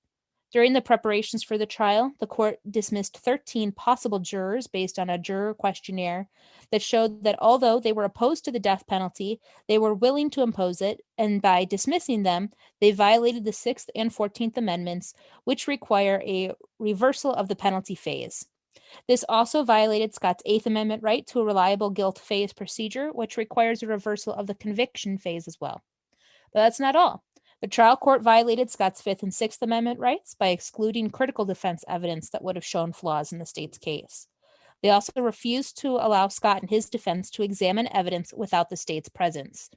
The prosecution then committed prejudicial misconduct and violated due process laws by urging the jury to reject the defense theory and to convict Scott of first-degree murder, even though the defense counsel could not present their evidence and that more evidence that Scott's boat could not have carried the body or been able to dump said body.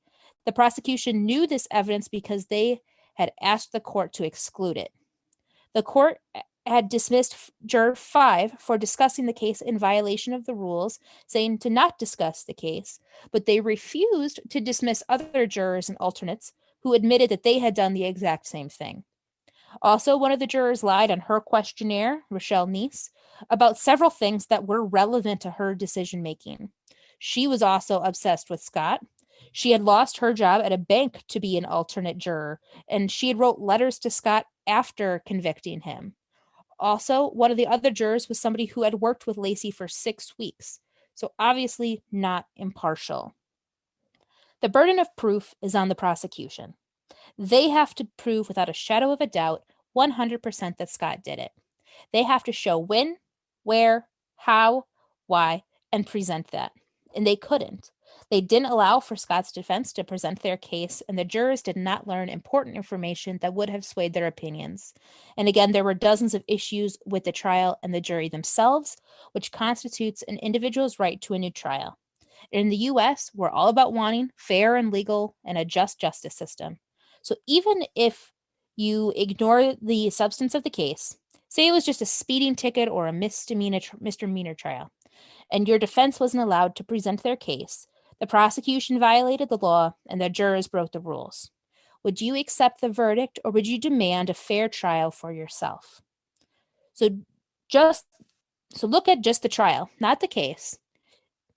He deserves a new trial just on that alone. Ignore the actual case itself. Just imagine that you had a trial for anything, speeding ticket, and the prosecution violated the law, the jurors broke the rules, and you couldn't present your side. You would want a new trial. And that's what Scott deserves. Okay.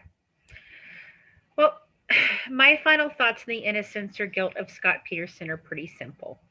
I believe that his behavior before and after the murders of his wife Lacey and unborn son Connor pretty much speak for themselves.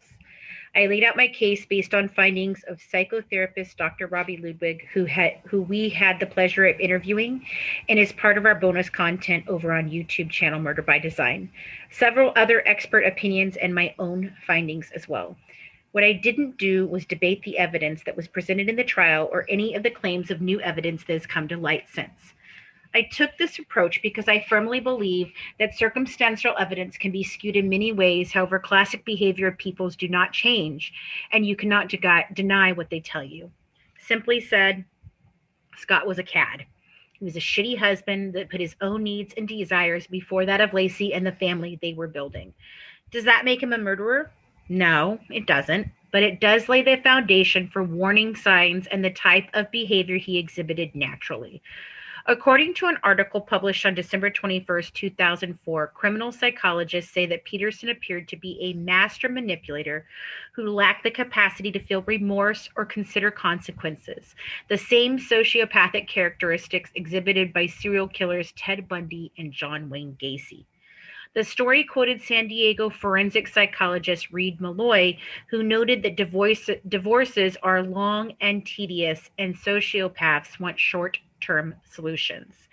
It also quoted former FBI profiler Robert Ressler, who said sociopaths tend to con people very well and they wear false faces. Scott wore many faces. He wore the face of the all-American husband madly in love with his wife and excited for their unborn child.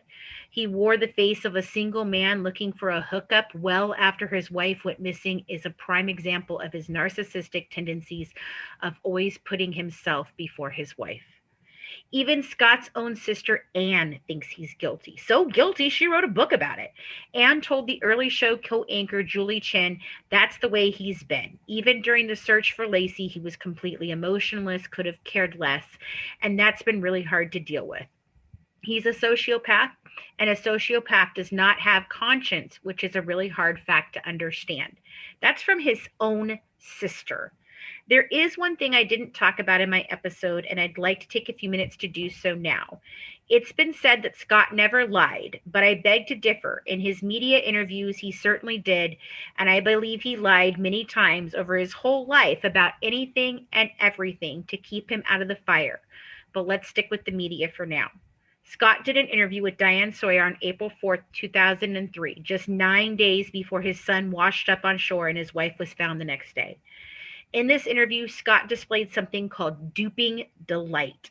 According to an article written on psychopathinlife.com, duping delight is a particular micro-expression a person will display that betrays a sense of enjoyment they are getting out of controlling and deceiving another person. It is a very important expression to watch out for in catching dishonesty in a person. In fact, it is a form of body language pretty much exclusively reserved for pathological character types such as psychopaths. And we've seen it in cases like the McCanns, Leticia Stout, many different cases where this is kind of the thing that's going on. And I've looked at Peter Hyatt, who's done some different stuff with that, and basically he gives a lot of great explanations into that. So the phrase was coined by the psychologist and body language expert Dr. Paul Ekman, and was defined by him as the pleasure we get over having someone else in our control and being able to manipulate them. Duping delight most often manifests as a grin or a smirk, which will flash across a person's face and is usually completely inappropriate to the situation or the topic that is being spoken about. The psychopath is either about to lie or is lying to someone and they are believing it, and the smirk is a leaded expression of pleasure that they are getting away with it. Part of the interview can be viewed still at abcnews.com. Check it out and see if you can spot the duping delight. In my mind, it's pretty obvious, and I saw it every time he spoke publicly since his wife and son's disappearance. You cannot be fooled by his sweet smile or how attractive Lacey and he were as a couple. In fact, Dr. Ludwig's book, Till Death Do Us Part, Love, Marriage, and the Mind of the Killer Spouse, she states, we are often fooled by attractive couples. If they appear beautiful and happy, we are inclined to believe our eyes. In this case, what appeared beautiful and happy was filled with lies, anger, and a need to escape by any means necessary. Scott negated all three of those issues in one act, killing Lacey Peterson. So we've heard a lot of information on both sides, more than you may have heard on some of the that you may not earlier episodes. Even though listening to Colleen, there were some things that I questioned, I did take my time to go and research those things, and she just didn't give me enough for me to not say that he's not guilty. I still feel very much that he is guilty. With the Lucky Land Slots, you can get lucky just about anywhere. This is your captain speaking. We've got clear runway and the weather's fine, but we're just going to circle up here a while and get lucky. No, nothing like that. It's just these cash prizes add up quick. So I suggest you sit back, keep your tray table upright, and start getting lucky. Play for free at LuckyLandSlots.com. Are you feeling lucky? No purchase necessary. Void where prohibited by law. 18+ terms and conditions apply. See website for details. Judy was boring. Hello. Then Judy discovered ChumbaCasino.com. It's my little escape. Now Judy's the life of the party. Oh, baby, mama's bringing home the bacon. Whoa, take it easy, Judy. The Chumba life is for everybody. So go to ChumbaCasino.com and play over 100 casino-style games. Join today and play for free for your chance to redeem some serious prizes. ChumbaCasino.com. No purchase necessary. Void where prohibited by law. 18 plus terms and conditions apply. See website for details. I don't think he deserves the death penalty because I don't think there's enough concrete evidence for the death penalty. But I think there's just way too much, if you look at it all together, to say that there's any chance that he really didn't do it. So although you did a great job trying to explain your side, Colleen, you just couldn't convince me that he was innocent at all. I do think, though, that like you, he does not deserve the death penalty. Okay. Christina? For me, there were a lot of things that I looked at on my own. And one of the things that I saw through and through is I think Scott's family, in particular his sister-in-law, have mastered the art of the spin. And anything that comes from them, you can guarantee that things are left out if they make Scott look bad in any way. Right. So a lot of things that have come from them, like with his appeal, I don't find to be credible. I look a lot at what was testified to in court. There were several people that testified that at that point in her pregnancy, Lacey wasn't even walking Mackenzie anymore. That Scott was the one that would walk Mackenzie. And I tend to believe that. The Medina robbery, I tend to believe that also happened on the 26th and not the 24th. The one witness that says that it happened on the 24th didn't report it until the 27th, which makes me more believe that it really happened on the 26th and then she reported it on the 27th. I mean, Lacey disappeared on the 24th. She could have walked right outside her door and reported that she saw a robbery happening. There were cops everywhere. Why would she wait until the 27th? If it didn't happen until the 26th, it makes more sense to me that she didn't report it until the 27th. Also, I do believe that Connor was not born before Lacey was killed. I do believe that Lacey was killed on the 24th and disposed of. I think her womb protected Connor for the few months, and eventually, because of the decomposition, that's when Connor was forced out. I believe the part of the leaked autopsy said that her cervix was still intact. So that makes me believe. And also Dr. Michael Baden, quote from him, "The baby was in the womb for many months after Lacey was in the water, and Lacey, in fact, protected the baby until the baby came out shortly before the bodies were found." I believe that 100%. As for the dirty leash situation, you know, he didn't see any red flags. Hindsight is 20/20, but foresight can also be 20/20. And if he knew that she was dead, then he knew that there was no issue with Mackenzie and the dirty leash, and he knew that was part of the whole thing, was to have Mackenzie be found that day, or Mackenzie had gotten loose, or whatever the case may be. So he didn't need to be worried that something had happened to Lacey because he already knew she was dead. I don't think he killed her to be with Amber. I think Amber showed him what freedom he could have, and I think that's what he wanted. I think he wanted that freedom. I don't think he wanted to be a married man with a baby.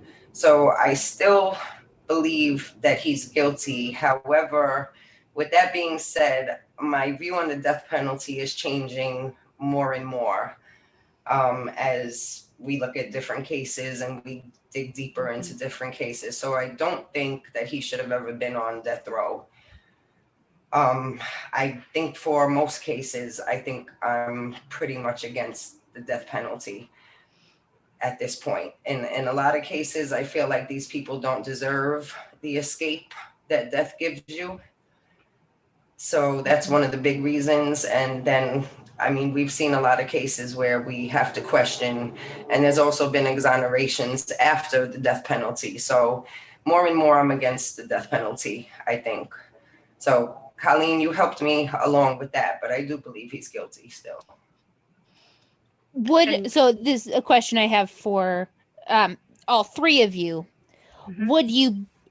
Do you agree that at least he should get a new trial? I was just going to say that. I absolutely do. Just off the fact that there was a juror that lied during jury selection. There was a few things with the jury members and just a lot of errors in the trial. So regardless of whether I personally believe he's guilty, I believe every single person that is accused of a crime deserves to have a fair trial. And if he didn't, he absolutely deserves a new trial. I would have to agree. I think he does have the right to a new trial. I think that, in my opinion, I don't think his lawyers did him right. I think they really did him wrong in everything that they did, even though I still think he's guilty. Don't get me wrong. I still absolutely don't think that, he should be able to walk free. I do think he deserves to have everything heard again, just because everybody does deserve that. Everybody has that right. Does that make sense? Yes. Yes. Okay. So my answer is yes, but no. I don't think that the jury or the juror in question is big enough that I think that it deserves another trial, because I don't think there would have been a change in the outcome of that, of the verdict. I don't think that one person could have manipulated the entire jury to convict him if there was not a reason in their mind to convict him. So based on that, I would say, no, he doesn't deserve another trial. Now, I do believe that he'll get another trial, and I'm interested to see this new trial because I do want to see some more of the different things that maybe were missing the first time. I agree with Tori that I think that his defense team was lacking, even though I think that Garagos is one of the best freaking lawyers out there for defense now. I don't know what went wrong in this case. Right. Agree. Even Kirk Nurmi, who he's in my bonus episode, and Kirk does not criticize other defense attorneys hardly ever. And he even said that Garagos really dropped the ball in this case and didn't follow up with what he promised, and over-promising as the defense side really fucks up your case. And he did that. So even Kirk was like, yeah, no, he overpromised. He said he could say this and he didn't, and he failed his job. Well, and that to me is another indication that perhaps there was nothing that they could do to defute the circumstantial evidence. And so that, again, leads to me to being a guilty verdict regardless, because he didn't do his job. Like when he stands up in there in an opening statement and he says, I'm going to bring the fire, I'm going to bring this, I'm going to do that, and then he doesn't, that is highly suspicious as to why he couldn't. And I don't think it has anything to do with whether he could present the capsizing of the boat video or any of those things. He did not do what he was supposed to do. He didn't bring what he said he was going to bring. And so based on that, I would say, yes, he does deserve a new trial. And I'm eager to see a new trial if he does, because I'm eager to see what the outcome is and if it's the same, because I truly believe it will be. And if it is, then in my opinion, that basically solidifies for me that this is it. There is no more question at that point. If it comes back guilty again and everything has been presented, and I know you talked a lot in your closing statement here about some of the things that violated his rights. I don't know about those. I do know that some of the things that you mentioned are common things that happen, like dismissing the jurors, doing these different things. So I'm not really sure as to the legality of all of those things and whether they actually violated his rights or not. But based on everything, while I don't think that the trial is going to be any different, I do think that maybe it is deserved. I will take that. So I mean, so we've given you guys a lot of information and a lot of passion and a lot of craziness and all of this. So now it's time for you guys to be the judge. Send us an email, message, audio clip, or video with your verdict on the case to goodwivesdish@gmail.com or on facebook.com/MBD True Crime.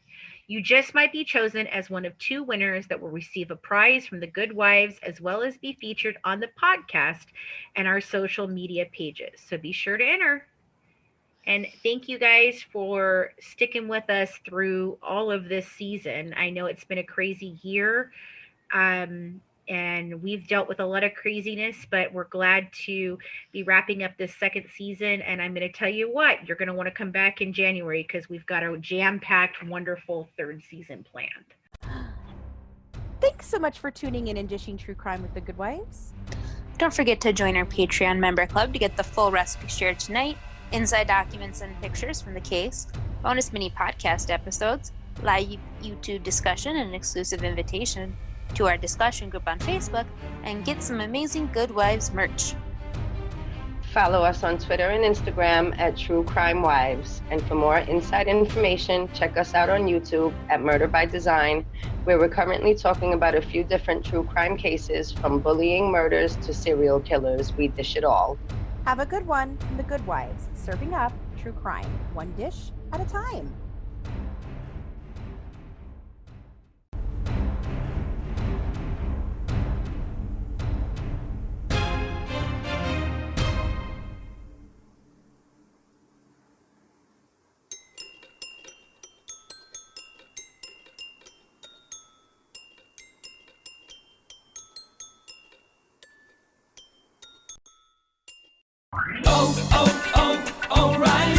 It's Superstart Battery Month at O'Reilly Auto Parts. Get up to a $25 gift card after rebate with the purchase of select Superstart batteries. Our professional parts people will test your old battery for free and recommend the right battery for your vehicle. For power, performance, and reliability, choose Superstart batteries only at O'Reilly Auto Parts.